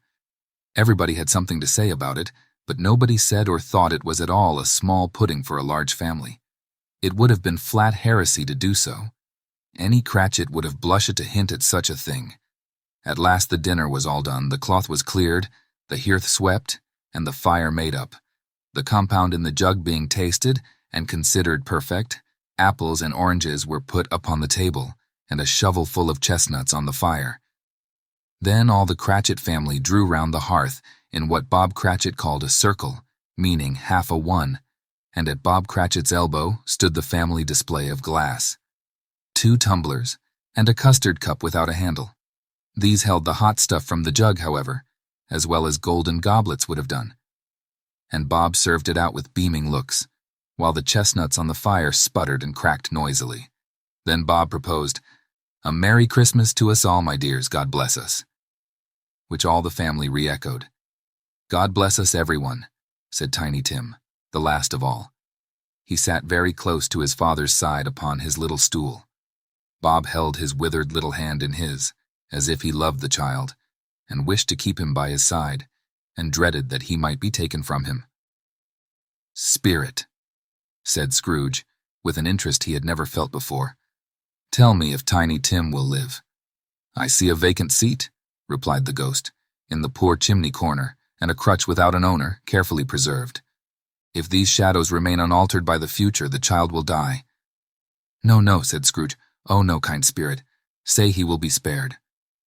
"If these shadows remain unaltered by the future, none other of my race," returned the ghost, "will find him here. What then? If he be like to die, he had better do it and decrease the surplus population." Scrooge hung his head to hear his own words quoted by the spirit, and was overcome with penitence and grief. "Man," said the ghost, "if man you be in heart not adamant, forbear that wicked cant until you have discovered what the surplus is and where it is. Will you decide what men shall live, what men shall die? It may be that in the sight of heaven you are more worthless and less fit to live than millions like this poor man's child." Oh God, to hear the insect on the leaf pronouncing on the too much life among his hungry brothers in the dust. Scrooge bent before the ghost's rebuke, and trembling cast his eyes upon the ground. But he raised them speedily on hearing his own name. "Mr. Scrooge," said Bob, "I'll give you Mr. Scrooge, the founder of the feast." "The founder of the feast, indeed," cried Mrs. Cratchit, reddening. "I wish I had him here. I'd give him a piece of my mind to feast upon, and I hope he'd have a good appetite for it." "My dear," said Bob, "the children, Christmas Day." "It should be Christmas Day, I am sure," said she, "on which one drinks the health of such an odious, stingy, hard, unfeeling man as Mr. Scrooge. You know he is, Robert. Nobody knows it better than you do, poor fellow." "My dear," was Bob's mild answer, "Christmas Day." "I'll drink his health for your sake and the day's," said Mrs. Cratchit, "not for his. Long life to him. A Merry Christmas and a Happy New Year. He'll be very merry and very happy, I have no doubt." The children drank the toast after her. It was the first of their proceedings which had no heartiness. Tiny Tim drank it last of all, but he didn't care twopence for it. Scrooge was the ogre of the family. The mention of his name cast a dark shadow on the party, which was not dispelled for full 5 minutes. After it had passed away, they were 10 times merrier than before, from the mere relief of Scrooge the Baleful being done with. Bob Cratchit told them how he had a situation in his eye for Master Peter, which would bring in, if obtained, full 5 and 6 weekly. The 2 young Cratchits laughed tremendously at the idea of Peter's being a man of business, and Peter himself looked thoughtfully at the fire from between his collars, as if he were deliberating what particular investments he should favor when he came into the receipt of that bewildering income. Martha, who was a poor apprentice at a milliner's, then told them what kind of work she had to do, and how many hours she worked at a stretch, and how she meant to lie abed tomorrow morning for a good long rest. Tomorrow being a holiday she passed at home. Also how she had seen a countess and a lord some days before, and how the lord was much about as tall as Peter. At which Peter pulled up his collar so high that you couldn't have seen his head if you had been there. All this time the chestnuts and the jug went round, and by they had a song about a lost child traveling in the snow from Tiny Tim, who had a plaintive little voice and sang it very well indeed. There was nothing of high mark in this. They were not a handsome family, they were not well dressed, their shoes were far from being waterproof, their clothes were scanty, and Peter might have known, and very likely did, the inside of a pawnbroker's. But they were happy, grateful, pleased with one another, and contented with the time. And when they faded, and looked happier yet in the bright sprinklings of the spirit's torch at parting, Scrooge had his eye upon them, and especially on Tiny Tim, until the last. By this time it was getting dark, and snowing pretty heavily, and as Scrooge and the spirit went along the streets, the brightness of the roaring fires in kitchens, parlors, and all sorts of rooms was wonderful. Here the flickering of the blaze showed preparations for a cozy dinner, with hot plates baking through and through before the fire, and deep red curtains, ready to be drawn to shut out cold and darkness. There all the children of the house were running out into the snow to meet their married sisters, brothers, cousins, uncles, aunts, and be the first to greet them. Here again were shadows on the window blind of guests assembling, and there a group of handsome girls, all hooded and fur-booted, and all chattering at once, tripped lightly off to some near neighbor's house, where, woe upon the single man who saw them enter, artful witches, well they knew it, in a glow. But if you had judged from the numbers of people on their way to friendly gatherings, you might have thought that no one was at home to give them welcome when they got there, instead of every house expecting company, and piling up its fires half-chimney high. Blessings on it, how the ghost exulted! How it bared its breadth of breast, and opened its capacious palm, and floated on, outpouring, with a generous hand, its bright and harmless mirth on everything within its reach. The very lamplighter, who ran on before dotting the dusky street with specks of light, and who was dressed to spend the evening somewhere, laughed out loudly as the spirit passed, though little kenned the lamplighter that he had any company but Christmas. And now, without a word of warning from the ghost, they stood upon a bleak and desert moor, where monstrous masses of rude stone were cast about, as though it were the burial place of giants, and water spread itself wheresoever it listed, or would have done so but for the frost that held it prisoner, and nothing grew but moss and furze and coarse rank grass. Down in the west, the setting sun had left a streak of fiery red, which glared upon the desolation for an instant, like a sullen eye, and frowning lower, lower, lower yet, was lost in the thick gloom of darkest night. "What place is this?" asked Scrooge. "A place where miners live, who labor in the bowels of the earth," returned the spirit. "But they know me. See!" A light shone from the window of a hut, and swiftly they advanced towards it.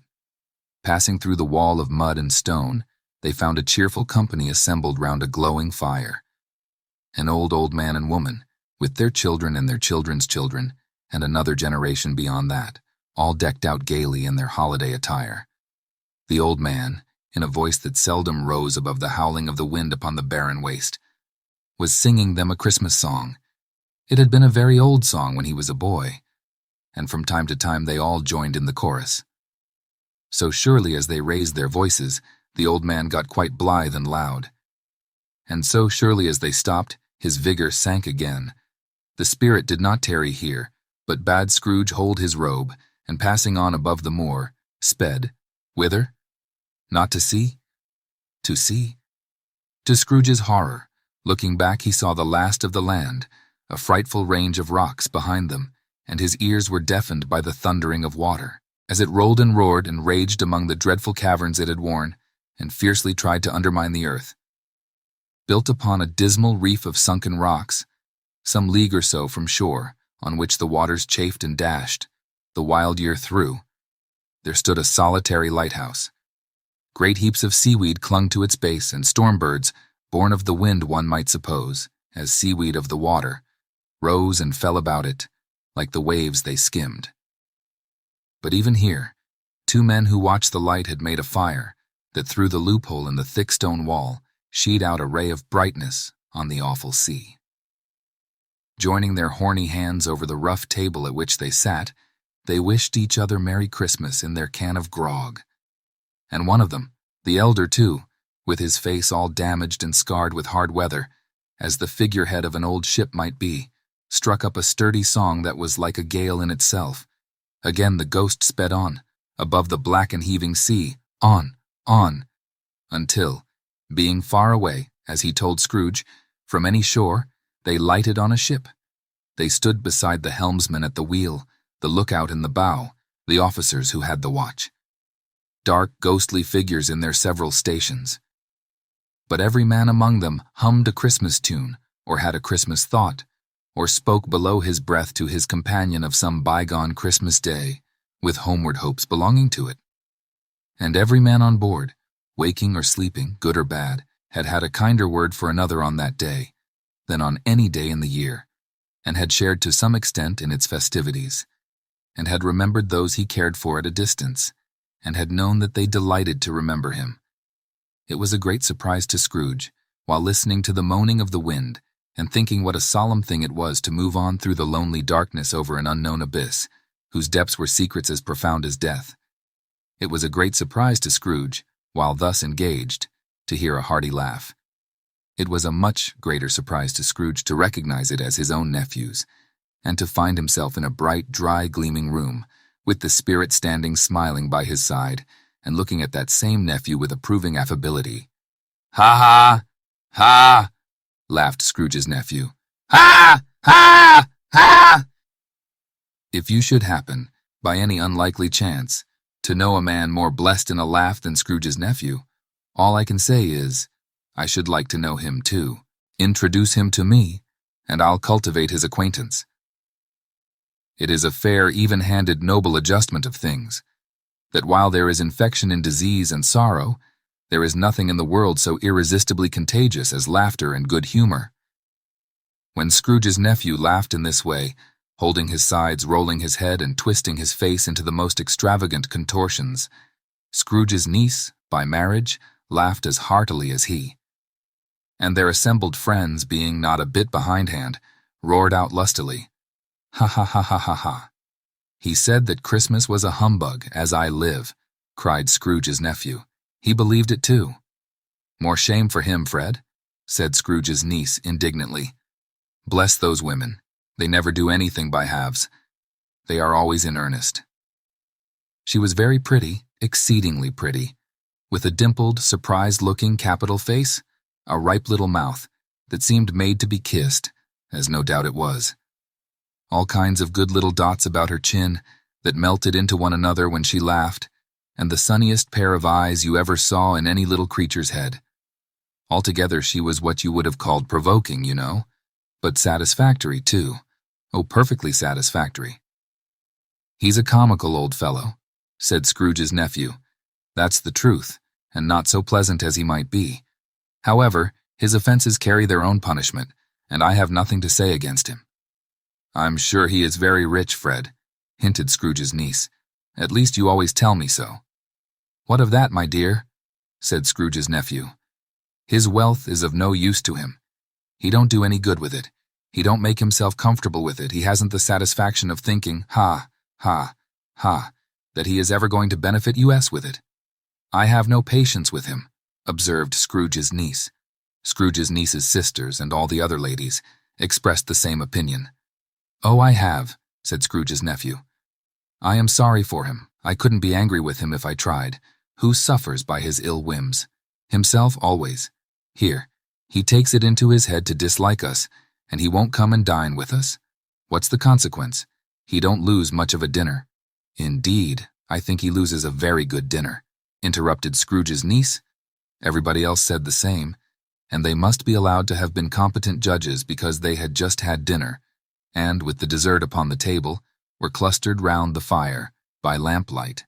"Well, I'm very glad to hear it," said Scrooge's nephew, "because I haven't great faith in these young housekeepers. What do you say, Topper?"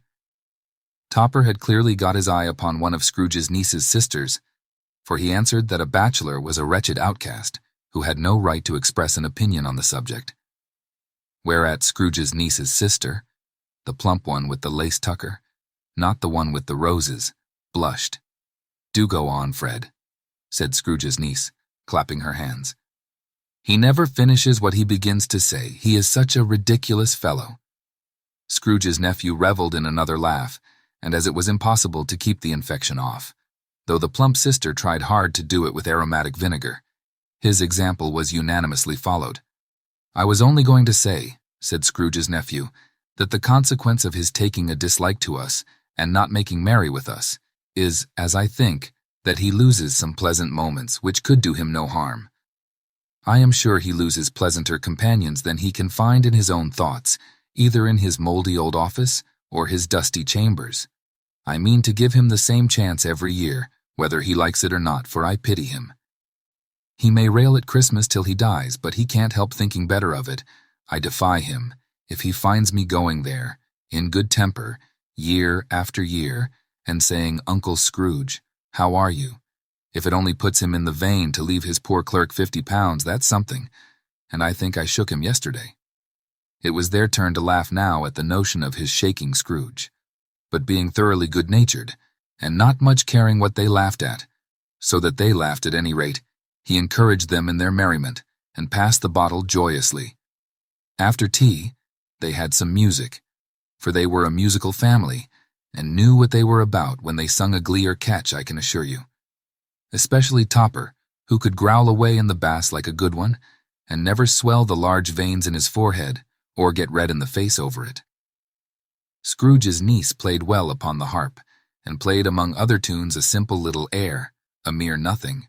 You might learn to whistle it in 2 minutes, which had been familiar to the child who fetched Scrooge from the boarding school, as he had been reminded by the ghost of Christmas past. When this strain of music sounded, all the things that ghost had shown him came upon his mind. He softened more and more, and thought that if he could have listened to it often, years ago, he might have cultivated the kindnesses of life for his own happiness with his own hands, without resorting to the sexton's spade that buried Jacob Marley. But they didn't devote the whole evening to music. After a while they played at forfeits, for it is good to be children sometimes, and never better than at Christmas, when its mighty founder was a child himself. Stop! There was first a game at Blind Man's Buff. Of course there was. And I no more believe Topper was really blind than I believe he had eyes in his boots. My opinion is that it was a done thing between him and Scrooge's nephew, and that the ghost of Christmas present knew it. The way he went after that plump sister in the lace tucker was an outrage on the credulity of human nature. Knocking down the fire irons, tumbling over the chairs, bumping against the piano, smothering himself among the curtains, wherever she went, there went he. He always knew where the plump sister was. He wouldn't catch anybody else. If you had fallen up against him, as some of them did, on purpose he would have made a feint of endeavoring to seize you, which would have been an affront to your understanding, and would instantly have sidled off in the direction of the plump sister. She often cried out that it wasn't fair, and it really was not. But when at last he caught her, when, in spite of all her silken rustlings and her rapid flutterings past him, he got her into a corner whence there was no escape, then his conduct was the most execrable. For his pretending not to know her, his pretending that it was necessary to touch her headdress, and further to assure himself of her identity, by pressing a certain ring upon her finger, and a certain chain about her neck, was vile, monstrous. No doubt she told him her opinion of it, when, another blind man being in office, they were so very confidential together, behind the curtains. Scrooge's niece was not one of the blind man's buff party, but was made comfortable with a large chair and a footstool, in a snug corner, where the ghost and Scrooge were close behind her. But she joined in the forfeits and loved her love to admiration with all the letters of the alphabet. Likewise at the game of how, when, and where, she was very great, and to the secret joy of Scrooge's nephew beat her sisters hollow, though they were sharp girls too, as Topper could have told you. There might have been 20 people there, young and old, but they all played, and so did Scrooge. For wholly forgetting in the interest he had in what was going on, that his voice made no sound in their ears, he sometimes came out with his guess quite loud, and very often guessed quite right, too.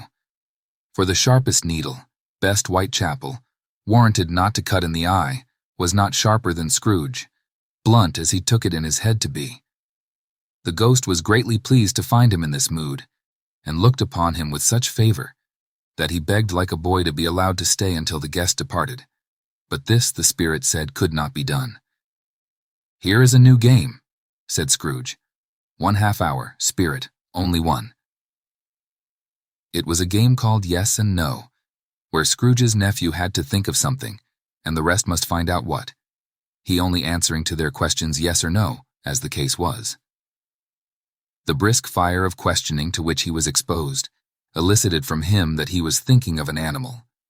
A live animal, rather a disagreeable animal, a savage animal, an animal that growled and grunted sometimes, and talked sometimes, and lived in London, and walked about the streets, and wasn't made a show of, and wasn't led by anybody, and didn't live in a menagerie, and was never killed in a market, and was not a horse, or an ass, or a cow, or a bull, or a tiger, or a dog, or a pig, or a cat, or a bear. At every fresh question that was put to him, this nephew burst into a fresh roar of laughter, and was so inexpressibly tickled that he was obliged to get up off the sofa and stamp. At last the plump sister, falling into a similar state, cried out, "I have found it out. I know what it is, Fred. I know what it is." "What is it?" cried Fred. "It's your Uncle Scroo-o-o-o-oge." Which it certainly was. Admiration was the universal sentiment, though some objected that the reply to "Is it a bear?" ought to have been yes, inasmuch as an answer in the negative was sufficient to have diverted their thoughts from Mr. Scrooge, supposing they had ever had any tendency that way. "He has given us plenty of merriment, I am sure," said Fred, "and it would be ungrateful not to drink his health. Here is a glass of mulled wine ready to our hand at the moment, and I say, Uncle Scrooge." "Well, Uncle Scrooge," they cried. "A Merry Christmas and a Happy New Year to the old man, whatever he is," said Scrooge's nephew. "He wouldn't take it from me, but may he have it nevertheless. Uncle Scrooge." Uncle Scrooge had imperceptibly become so gay and light of heart that he would have pledged the unconscious company in return, and thanked them in an inaudible speech, if the ghost had given him time. But the whole scene passed off in the breath of the last word spoken by his nephew, and he and the spirit were again upon their travels. Much they saw, and far they went, and many homes they visited, but always with a happy end. The spirit stood beside sick beds, and they were cheerful. On foreign lands, and they were close at home. By struggling men, and they were patient in their greater hope. By poverty, and it was rich. In almshouse, hospital, and jail, in misery's every refuge, where vain man in his little brief authority had not made fast the door and barred the spirit out, he left his blessing and taught Scrooge his precepts. It was a long night, if it were only a night. But Scrooge had his doubts of this, because the Christmas holidays appeared to be condensed into the space of time they passed together. It was strange, too, that while Scrooge remained unaltered in his outward form, the ghost grew older, clearly older. Scrooge had observed this change, but never spoke of it until they left a children's 12th night party, when, looking at the spirit as they stood together in an open place, he noticed that its hair was gray. "Are spirits' lives so short?" asked Scrooge. "My life upon this globe is very brief," replied the ghost. "It ends tonight." "Tonight?" cried Scrooge. "Tonight at midnight. Hark! The time is drawing near." The chimes were ringing the 11:15 at that moment. "Forgive me if I am not justified in what I ask," said Scrooge, looking intently at the spirit's robe. "But I see something strange, and not belonging to yourself, protruding from your skirts. Is it a foot or a claw?" "It might be a claw, for the flesh there is upon it," was the spirit's sorrowful reply. "Look here." From the foldings of its robe, it brought 2 children, wretched, abject, frightful, hideous, miserable. They knelt down at its feet and clung upon the outside of its garment. "Oh man, look here, look down here," exclaimed the ghost. They were a boy and girl, yellow, meager, ragged, scowling, wolfish, but prostrate too in their humility. Where graceful youth should have filled their features out and touched them with its freshest tints, a stale and shriveled hand like that of age had pinched and twisted them and pulled them into shreds. Where angels might have sat enthroned, devils lurked and glared out menacing. No change, no degradation, no perversion of humanity in any grade, through all the mysteries of wonderful creation, has monsters half so horrible and dread. Scrooge started back, appalled. Having them shown to him in this way, he tried to say they were fine children, but the words choked themselves rather than be parties to a lie of such enormous magnitude. "Spirit, are they yours?" Scrooge could say no more. "They are man's," said the spirit, looking down upon them. "And they cling to me, appealing from their fathers. This boy is ignorance, this girl is want. Beware them both and all of their degree, but most of all beware this boy, for on his brow I see that written which is doom, unless the writing be erased." "Deny it," cried the spirit, stretching out its hand towards the city. "Slander those who tell it ye. Admit it for your factious purposes, and make it worse, and bide the end." "Have they no refuge or resource?" cried Scrooge. "Are there no prisons?" said the spirit, turning on him for the last time with his own words. "Are there no workhouses?" The bell struck 12. Scrooge looked about him for the ghost, and saw it not. As the last stroke ceased to vibrate, he remembered the prediction of old Jacob Marley, and lifting up his eyes, beheld a solemn phantom, draped and hooded, coming, like a mist along the ground, towards him. Stave 4. The Last of the Spirits. The phantom slowly, gravely, silently approached. When it came near him, Scrooge bent down upon his knee, for in the very air through which this spirit moved, it seemed to scatter gloom and mystery. It was shrouded in a deep black garment, which concealed its head, its face, its form, and left nothing of it visible save one outstretched hand. But for this it would have been difficult to detach its figure from the night and separate it from the darkness by which it was surrounded. He felt that it was tall and stately when it came beside him, and that its mysterious presence filled him with a solemn dread. He knew no more, for the spirit neither spoke nor moved. "I am in the presence of the ghost of Christmas yet to come," said Scrooge. The spirit answered not, but pointed onward with its hand. "You are about to show me shadows of the things that have not happened, but will happen in the time before us," Scrooge pursued. "Is that so, spirit?" The upper portion of the garment was contracted for an instant in its folds, as if the spirit had inclined its head. That was the only answer he received. Although well used to ghostly company by this time, Scrooge feared the silent shape so much that his legs trembled beneath him, and he found that he could hardly stand when he prepared to follow it. The spirit paused a moment as observing his condition and giving him time to recover. But Scrooge was all the worse for this. It thrilled him with a vague, uncertain horror to know that behind the dusky shroud there were ghostly eyes intently fixed upon him, while he, though he stretched his own to the utmost, could see nothing but a spectral hand and one great heap of black. "Ghost of the future," he exclaimed, "I fear you more than any specter I have seen. But as I know your purpose is to do me good, and as I hope to live to be another man from what I was, I am prepared to bear you company, and do it with a thankful heart. Will you not speak to me?" It gave him no reply. The hand was pointed straight before them. "Lead on," said Scrooge. "Lead on. The night is waning fast, and it is precious time to me, I know. Lead on, spirit." The phantom moved away as it had come towards him. Scrooge followed in the shadow of its dress, which bore him up, he thought, and carried him along. They scarcely seemed to enter the city, for the city rather seemed to spring up about them and encompass them of its own act. But there they were, in the heart of it, on change amongst the merchants, who hurried up and down and chinked the money in their pockets, and conversed in groups, and looked at their watches, and trifled thoughtfully with their great gold seals, and so forth, as Scrooge had seen them often. The spirit stopped beside one little knot of businessmen. Observing that the hand was pointed to them, Scrooge advanced to listen to their talk. "No," said a great fat man with a monstrous chin. "I don't know much about it either way. I only know he's dead." "When did he die?" inquired another. "Last night, I believe." "Why, what was the matter with him?" asked a third, taking a vast quantity of snuff out of a very large snuff-box. "I thought he'd never die." "God knows," said the first with a yawn.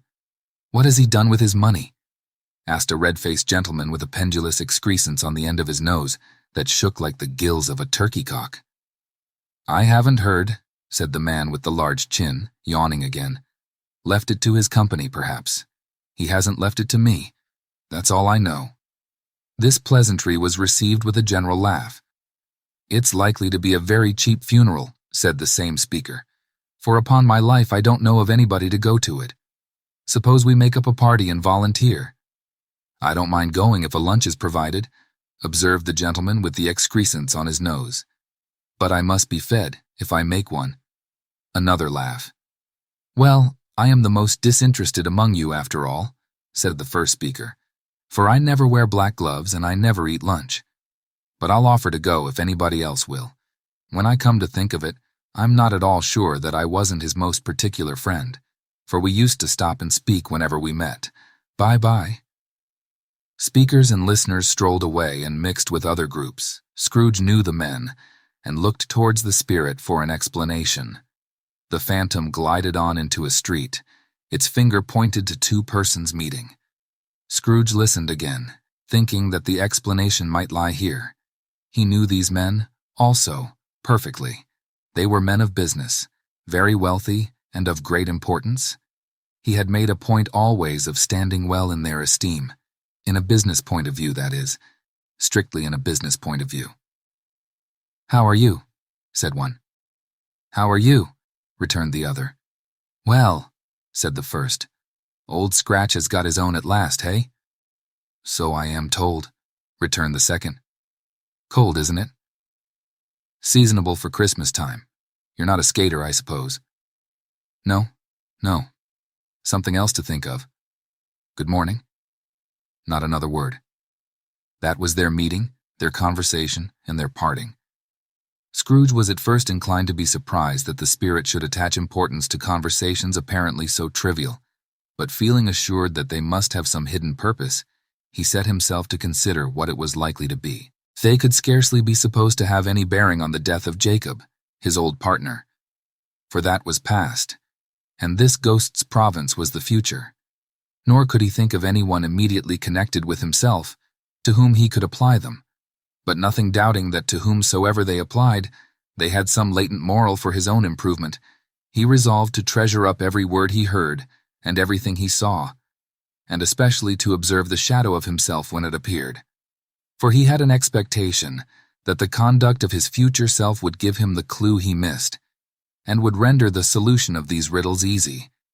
He looked about in that very place for his own image, but another man stood in his accustomed corner, and though the clock pointed to his usual time of day for being there, he saw no likeness of himself among the multitudes that poured in through the porch. It gave him little surprise, however, for he had been revolving in his mind a change of life, and thought and hoped he saw his newborn resolutions carried out in this. Quiet and dark, beside him stood the phantom, with its outstretched hand. When he roused himself from his thoughtful quest, he fancied from the turn of the hand, and its situation in reference to himself, that the unseen eyes were looking at him keenly. It made him shudder and feel very cold. They left the busy scene and went into an obscure part of the town, where Scrooge had never penetrated before, although he recognized its situation and its bad repute. The ways were foul and narrow, the shops and houses wretched, the people half-naked, drunken, slipshod, ugly. Alleys and archways, like so many cesspools, disgorged their offenses of smell and dirt and life upon the straggling streets, and the whole quarter reeked with crime, with filth and misery. Far in this den of infamous resort, there was a low-browed beetling shop, below a penthouse roof, where iron, old rags, bottles, bones, and greasy offal were bought. Upon the floor within were piled up heaps of rusty keys, nails, chains, hinges, files, scales, weights, and refuse iron of all kinds. Secrets that few would like to scrutinize were bred and hidden in mountains of unseemly rags, masses of corrupted fat, and sepulchres of bones. Sitting in among the wares he dealt in, by a charcoal stove made of old bricks, was a gray-haired rascal nearly 70 years of age, who had screened himself from the cold air without by a frowsy curtaining of miscellaneous tatters hung upon a line, and smoked his pipe in all the luxury of calm retirement. Scrooge and the Phantom came into the presence of this man, just as a woman with a heavy bundle slunk into the shop. But she had scarcely entered when another woman, similarly laden, came in too, and she was closely followed by a man in faded black, who was no less startled by the sight of them than they had been upon the recognition of each other. After a short period of blank astonishment in which the old man with the pipe had joined them, they all three burst into a laugh. "Let the charwoman alone to be the first," cried she who had entered first. "Let the laundress alone to be the second, and let the undertaker's man alone to be the third. Look here, old Joe, here's a chance. If we haven't all three met here without meaning it." "You couldn't have met in a better place," said old Joe, removing his pipe from his mouth. "Come into the parlor. You were made free of it long ago, you know. And the other two ain't strangers. Stop till I shut the door of the shop. Ah, how it squeaks. There ain't such a rusty bit of metal in the place as its own hinges, I believe, and I'm sure there's no such old bone as here as mine. Ha, ha. We're all suitable to our calling, we're well matched. Come into the parlor. Come into the parlor." The parlor was the space behind the screen of rags. The old man raked the fire together with an old stair rod, and having trimmed his smoky lamp, for it was night, with the stem of his pipe, put it in his mouth again. While he did this, the woman who had already spoken threw her bundle on the floor, and sat down in a flaunting manner on a stool, crossing her elbows on her knees, and looking with a bold defiance at the other two. "What odds then? What odds, Mrs. Dilber?" said the woman. "Every person has a right to take care of themselves. He always did." "That's true indeed," said the laundress. "No man more so." "Why then, don't stand staring as if you was afraid, woman. Who's the wiser? We're not going to pick holes in each other's coats, I suppose." "No, indeed," said Mrs. Dilber and the man together. "We should hope not." "Very well then," cried the woman. "That's enough. Who's the worse for the loss of a few things like these? Not a dead man, I suppose." "No, indeed," said Mrs. Dilber, laughing. "If he wanted to keep him after he was dead, a wicked old screw," pursued the woman. "Why wasn't he natural in his lifetime? If he had been, he'd have had somebody to look after him when he was struck with death, instead of lying gasping out his last there, alone by himself." "It's the truest word that ever was spoke," said Mrs. Dilber. "It's a judgment on him." "I wish it was a little heavier judgment," replied the woman. "And it should have been, you may depend upon it, if I could have laid my hands on anything else. Open that bundle, old Joe, and let me know the value of it. Speak out plain. I'm not afraid to be the first, nor afraid for them to see it. We know pretty well that we were helping ourselves before we met here, I believe. It's no sin. Open the bundle, Joe." But the gallantry of her friends would not allow of this, and the man in faded black, mounting the breach first, produced his plunder. It was not extensive. A seal or two, a pencil case, a pair of sleeve buttons, and a brooch of no great value were all. They were severally examined and appraised by old Joe, who chalked the sums he was disposed to give for each upon the wall, and added them up into a total when he found there was nothing more to come. "That's your account," said Joe, "and I wouldn't give another sixpence if I was to be boiled for not doing it. Who's next?" Mrs. Dilber was next. Sheets and towels, a little wearing apparel, 2 old-fashioned silver teaspoons, a pair of sugar tongs, and a few boots. Her account was stated on the wall in the same manner. "I always give too much to ladies. It's a weakness of mine, and that's the way I ruin myself," said old Joe. "That's your account. If you asked me for another penny, and made it an open question, I'd repent of being so liberal and knock off half a crown." "And now undo my bundle, Joe," said the first woman. Joe went down on his knees for the greater convenience of opening it, and having unfastened a great many knots, dragged out a large and heavy roll of some dark stuff. "What do you call this?" said Joe. "Bed curtains." "Ah," returned the woman, laughing and leaning forward on her crossed arms. "Bed curtains? You don't mean to say you took 'em down, rings and all, with him lying there?" said Joe. "Yes, I do," replied the woman. "Why not?" "You were born to make your fortune," said Joe, "and you'll certainly do it. I certainly shan't hold my hand when I can get anything in it by reaching it out, for the sake of such a man as he was. I promise you, Joe," returned the woman coolly. "Don't drop that oil upon the blankets now." "His blankets?" asked Joe. "Whose else's do you think?" replied the woman. "He isn't likely to take cold without 'em, I dare say." "I hope he didn't die of anything catching, eh?" said old Joe, stopping in his work and looking up. "Don't you be afraid of that," returned the woman.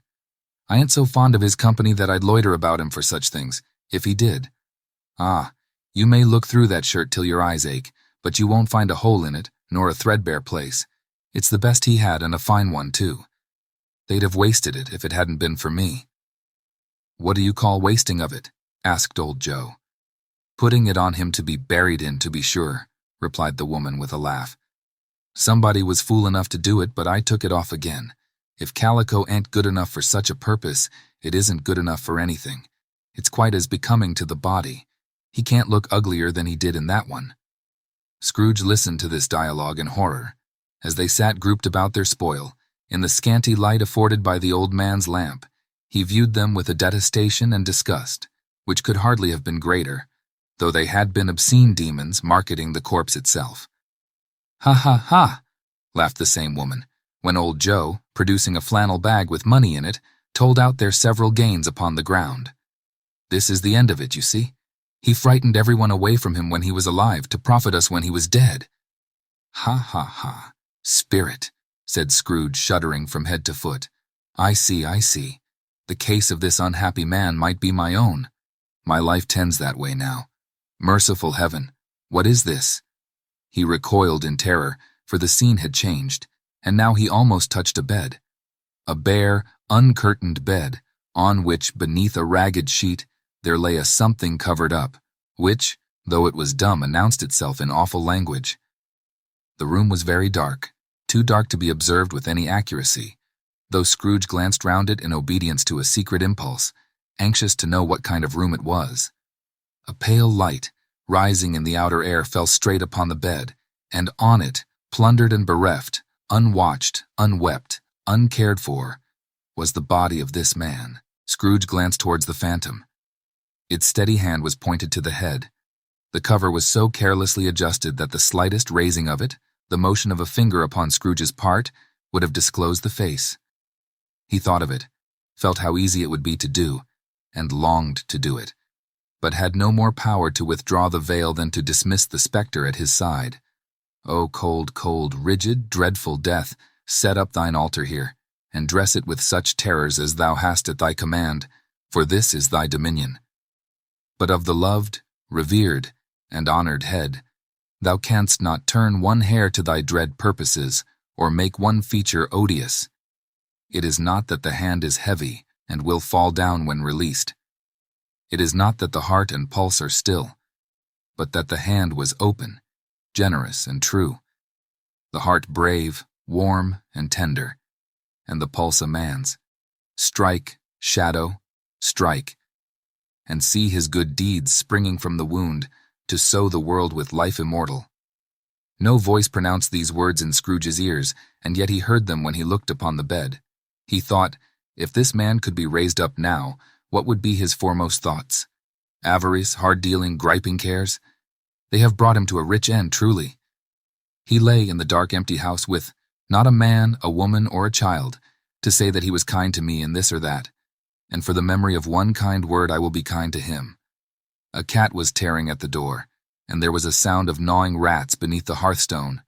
What they wanted in the room of death, and why they were so restless and disturbed, Scrooge did not dare to think. "Spirit," he said, "this is a fearful place. In leaving it, I shall not leave its lesson. Trust me. Let us go." Still the ghost pointed with an unmoved finger to the head. "I understand you," Scrooge returned, "and I would do it if I could. But I have not the power, Spirit, I have not the power." Again it seemed to look upon him. "If there is any person in the town who feels emotion caused by this man's death," said Scrooge, quite agonized, "show that person to me, Spirit, I beseech you." The phantom spread its dark robe before him for a moment, like a wing, and withdrawing it, revealed a room by daylight, where a mother and her children were. She was expecting someone, and with anxious eagerness, for she walked up and down the room, started at every sound, glanced at the clock, tried but in vain to work with her needle, and could hardly bear the voices of the children in their play. At length, the long-expected knock was heard. She hurried to the door and met her husband, a man whose face was careworn and depressed, though he was young. There was a remarkable expression in it now, a kind of serious delight of which he felt ashamed and which he struggled to repress. He sat down to the dinner that had been hoarding for him by the fire, and when she asked him faintly what news, which was not until after a long silence, he appeared embarrassed how to answer. "Is it good?" she said. "Or bad?" To help him, "Bad," he answered. "We are quite ruined." "No, there is hope yet, Caroline." "If he relents," she said, amazed. "There is. Nothing is past hope, if such a miracle has happened." "He is past relenting," said her husband. "He is dead."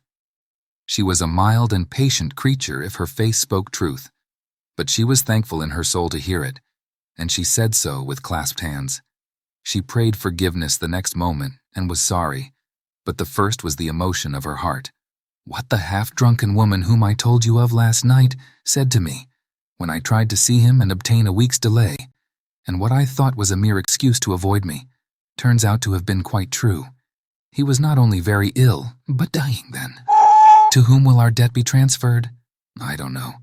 But before that time we shall be ready with the money, and even though we were not, it would be a bad fortune indeed to find so merciless a creditor in his successor. We may sleep tonight with light hearts, Caroline." Yes. Soften it as they would, their hearts were lighter.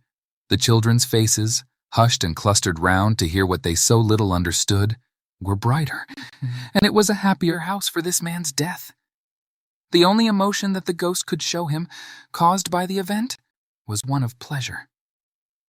"Let me see some tenderness connected with a death," said Scrooge, "or that dark chamber and spirit, which we left just now, will be forever present to me." The ghost conducted him through several streets familiar to his feet, and as they went along, Scrooge looked here and there to find himself, but nowhere was he to be seen. They entered poor Bob Cratchit's house, the dwelling he had visited before, and found the mother and the children seated round the fire. Quiet, very quiet. The noisy little Cratchits were as still as statues in one corner, and sat looking up at Peter, who had a book before him. The mother and her daughters were engaged in sewing, but surely they were very quiet. And he took a child, and set him in the midst of them. Where had Scrooge heard those words?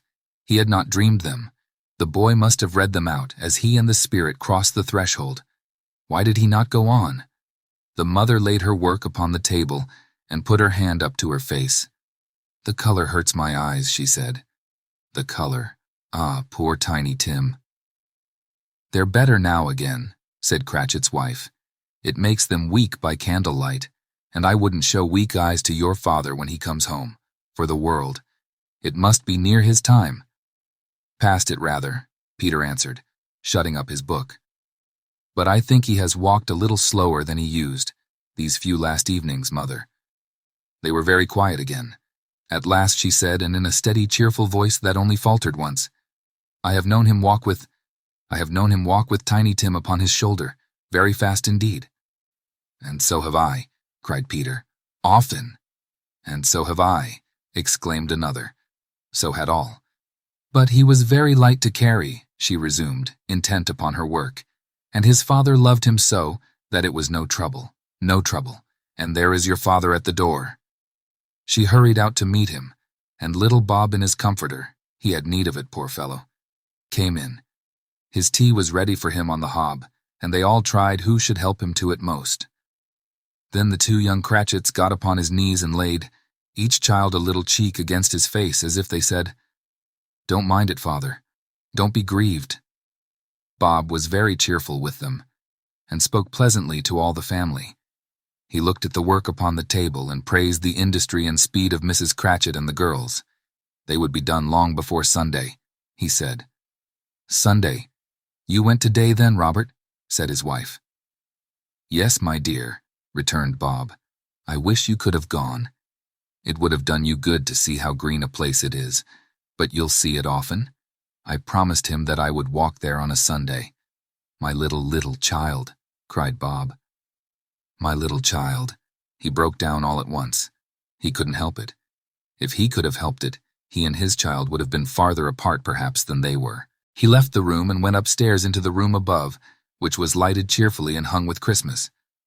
There was a chair set close beside the child, and there were signs of someone having been there lately. Poor Bob sat down in it, and when he had thought a little and composed himself, he kissed the little face.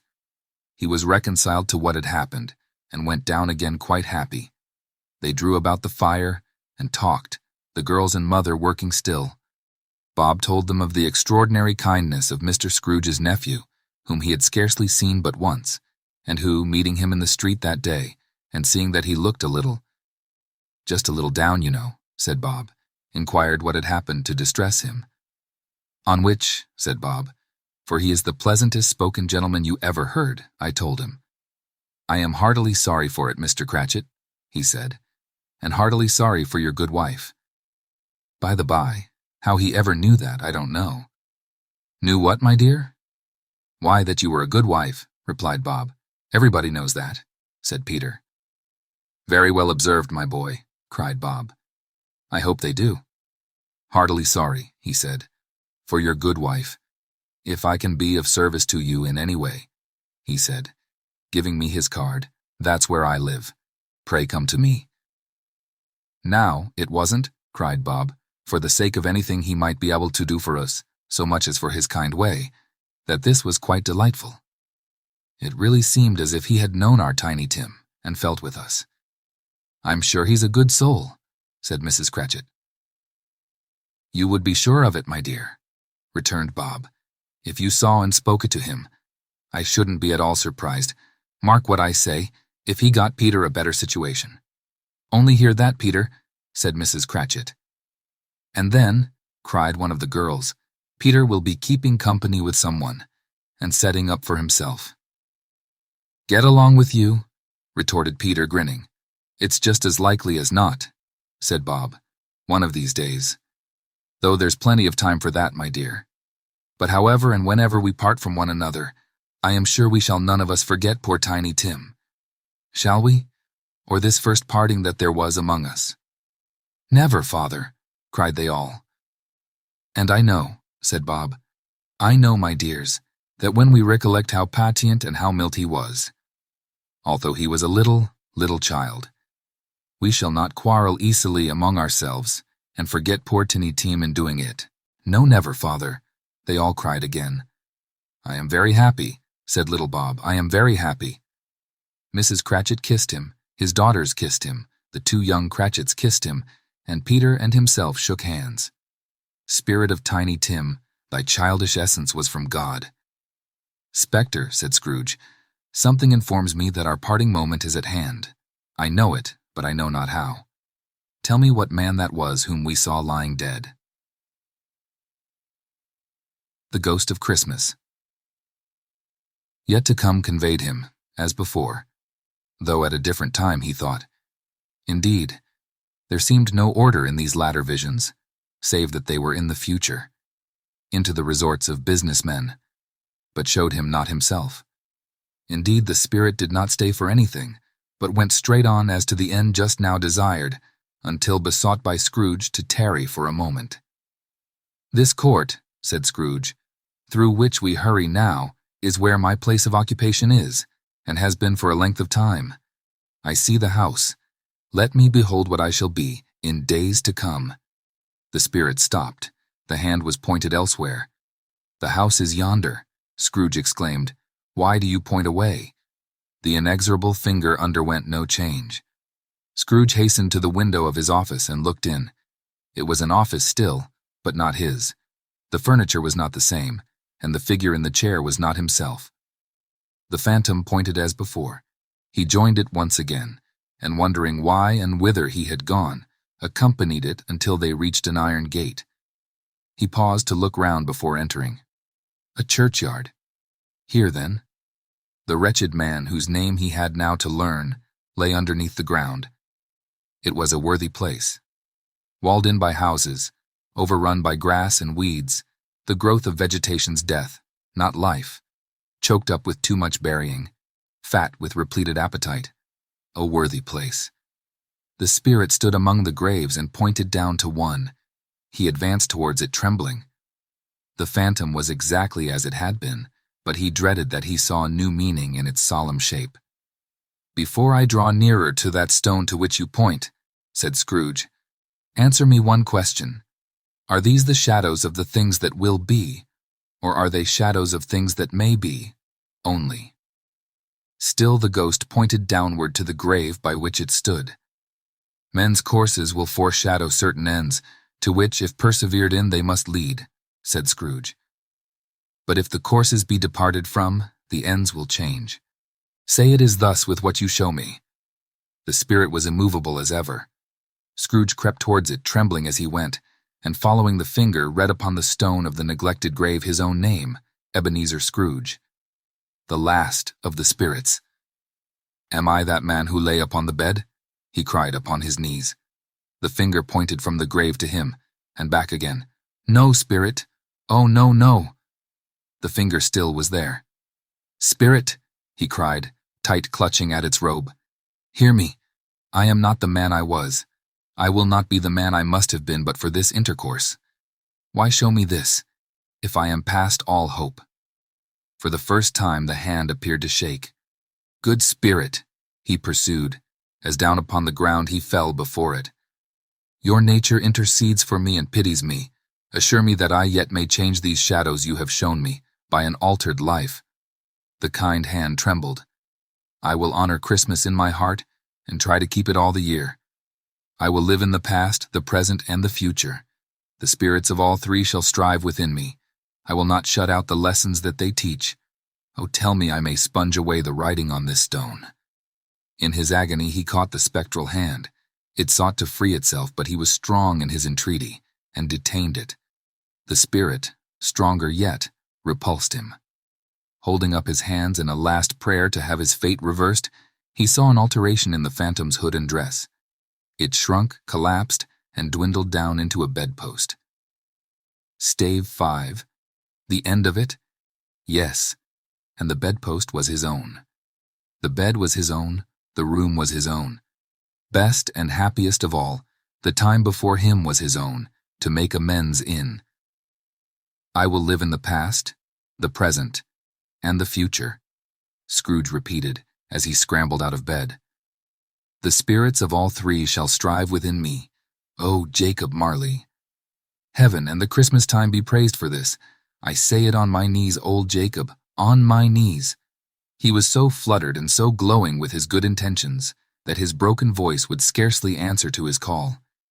He had been sobbing violently in his conflict with the spirit, and his face was wet with tears. "They are not torn down," cried Scrooge, folding one of his bed curtains in his arms. "They are not torn down, rings and all. They are here, I am here. The shadows of the things that would have been may be dispelled. They will be. I know they will." His hands were busy with his garments all this time, turning them inside out, putting them on upside down, tearing them, mislaying them, making them parties to every kind of extravagance. "I don't know what to do," cried Scrooge, laughing and crying in the same breath, and making a perfect locken of himself with his stockings. "I'm as light as a feather. I am as happy as an angel. I am as merry as a schoolboy. I am as giddy as a drunken man. A Merry Christmas to everybody.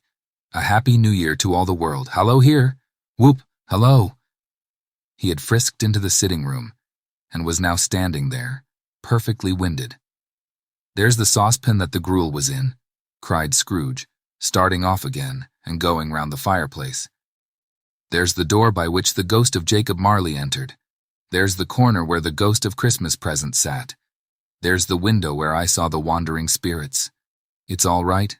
It's all true. It all happened. Ha ha ha." Really, for a man who had been out of practice for so many years, it was a splendid laugh, a most illustrious laugh, the father of a long, long line of brilliant laughs. "I don't know what day of the month it is," said Scrooge. "I don't know how long I've been among the spirits. I don't know anything. I'm quite a baby. Never mind. I don't care. I'd rather be a baby. Hallo? Whoop. Hallo here." He was checked in his transports by the churches ringing out the lustiest peals he had ever heard. Clash, clang, hammer, ding, dong, bell. Bell, dong, ding, hammer, clang, clash. Oh, glorious, glorious. Running to the window, he opened it and put out his head. No fog, no mist, clear, bright, jovial, stirring cold. Cold piping for the blood to dance to, golden sunlight, heavenly sky, sweet fresh air, merry bells. Oh, glorious, glorious. "What's today?" cried Scrooge, calling downward to a boy in Sunday clothes, who perhaps had loitered in to look about him. "Eh?" returned the boy, with all his might of wonder. "What's today, my fine fellow?" said Scrooge. "Today," replied the boy. "Why, Christmas Day." "It's Christmas Day," said Scrooge to himself. "I haven't missed it. The spirits have done it all in one night. They can do anything they like. Of course they can. Of course they can. Hallo, my fine fellow." "Hallo," returned the boy. "Do you know the poulterers in the next street but one at the corner?" Scrooge inquired. "I should hope I did," replied the lad. "An intelligent boy," said Scrooge. "A remarkable boy. Do you know whether they've sold the prize turkey that was hanging up there? Not the little prize turkey, the big one." "What, the one as big as me?" returned the boy. "What a delightful boy," said Scrooge.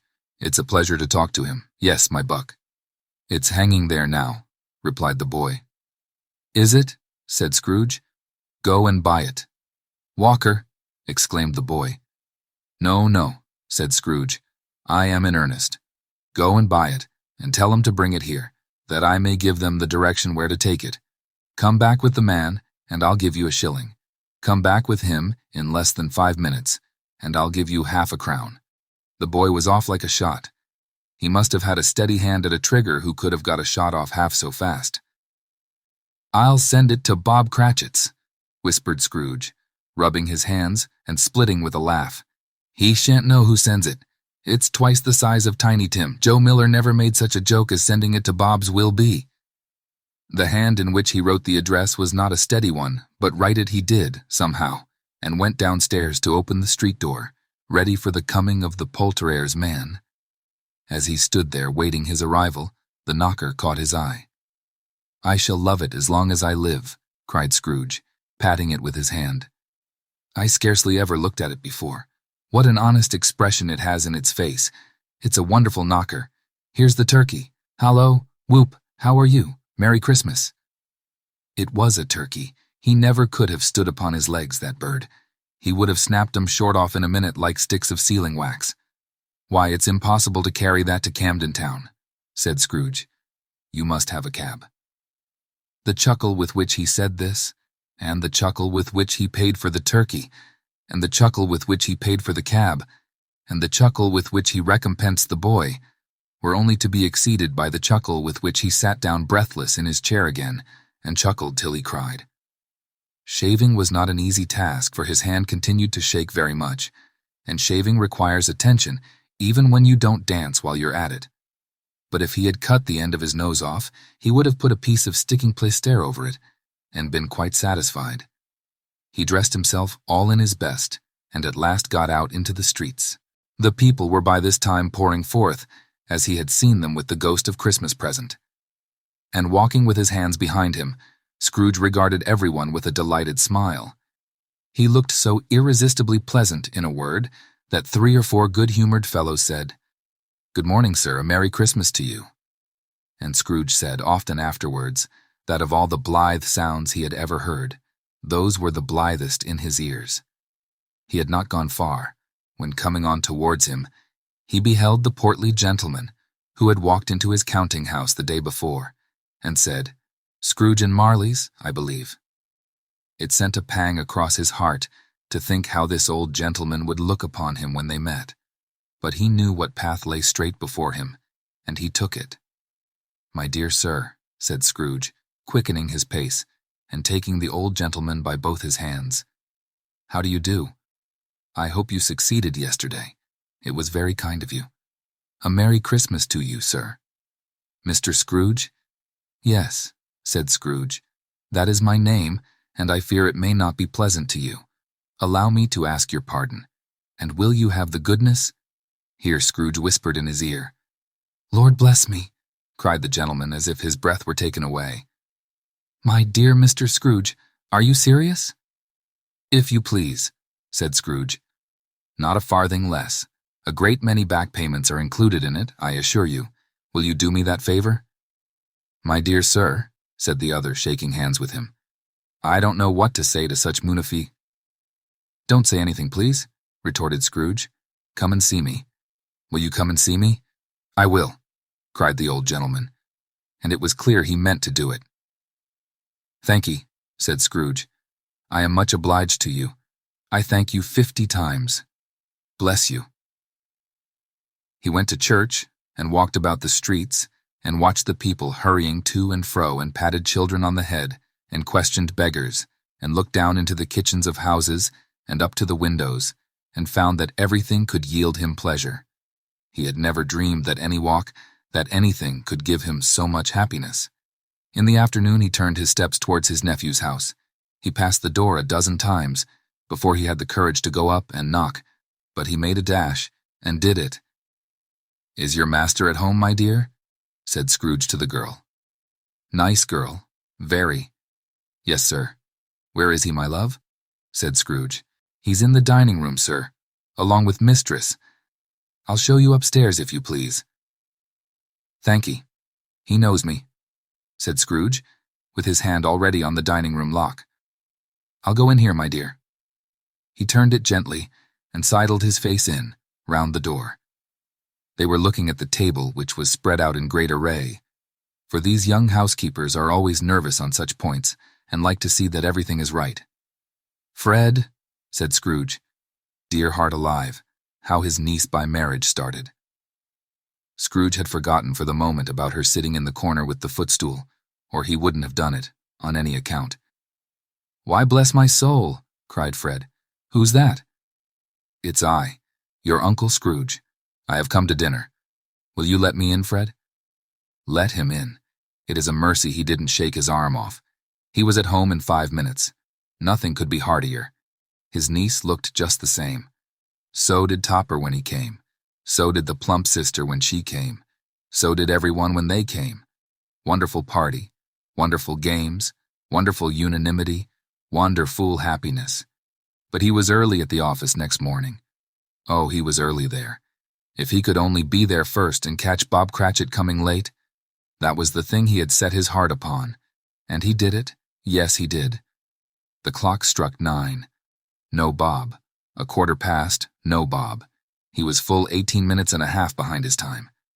Scrooge sat with his door wide open, that he might see him come into the tank. His hat was off before he opened the door, his comforter too. He was on his stool in a jiffy, driving away with his pen, as if he were trying to overtake 9 o'clock. "Hello," growled Scrooge in his accustomed voice, as near as he could feign it. "What do you mean by coming here at this time of day?" "I am very sorry, sir," said Bob. "I am behind my time." "You are?" repeated Scrooge. "Yes, I think you are. Step this way, sir, if you please." "It's only once a year, sir," pleaded Bob, appearing from the tank. "It shall not be repeated. I was making rather merry yesterday, sir." "Now, I'll tell you what, my friend," said Scrooge. "I am not going to stand this sort of thing any longer. And therefore," he continued, leaping from his stool and giving Bob such a dig in the waistcoat that he staggered back into the tank again, "and therefore I am about to raise your salary." Bob trembled and got a little nearer to the ruler. He had a momentary idea of knocking Scrooge down with it, holding him, and calling to the people in the court for help and a straight waistcoat. "A Merry Christmas, Bob," said Scrooge with an earnestness that could not be mistaken, as he clapped him on the back. "A merrier Christmas, Bob, my good fellow, than I have given you for many a year. I'll raise your salary and endeavor to assist your struggling family, and we will discuss your affairs this very afternoon. Over a Christmas bowl of smoking bishop, Bob. Make up the fires, and buy another coal scuttle before you dot another I, Bob Cratchit." Scrooge was better than his word. He did it all, and infinitely more, and to Tiny Tim, who did not die, he was a second father. He became as good a friend, as good a master, and as good a man as the good old city knew, or any other good old city, town, or borough in the good old world.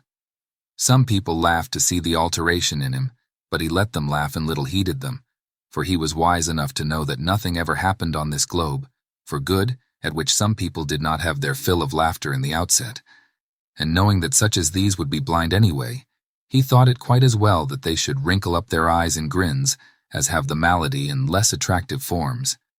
His own heart laughed, and that was quite enough for him. He had no further intercourse with spirits, but lived upon the total abstinence principle, ever afterwards, and it was always said of him that he knew how to keep Christmas well if any man alive possessed the knowledge. May that be truly said of us, and all of us, and so, as Tiny Tim observed, God bless us, every one.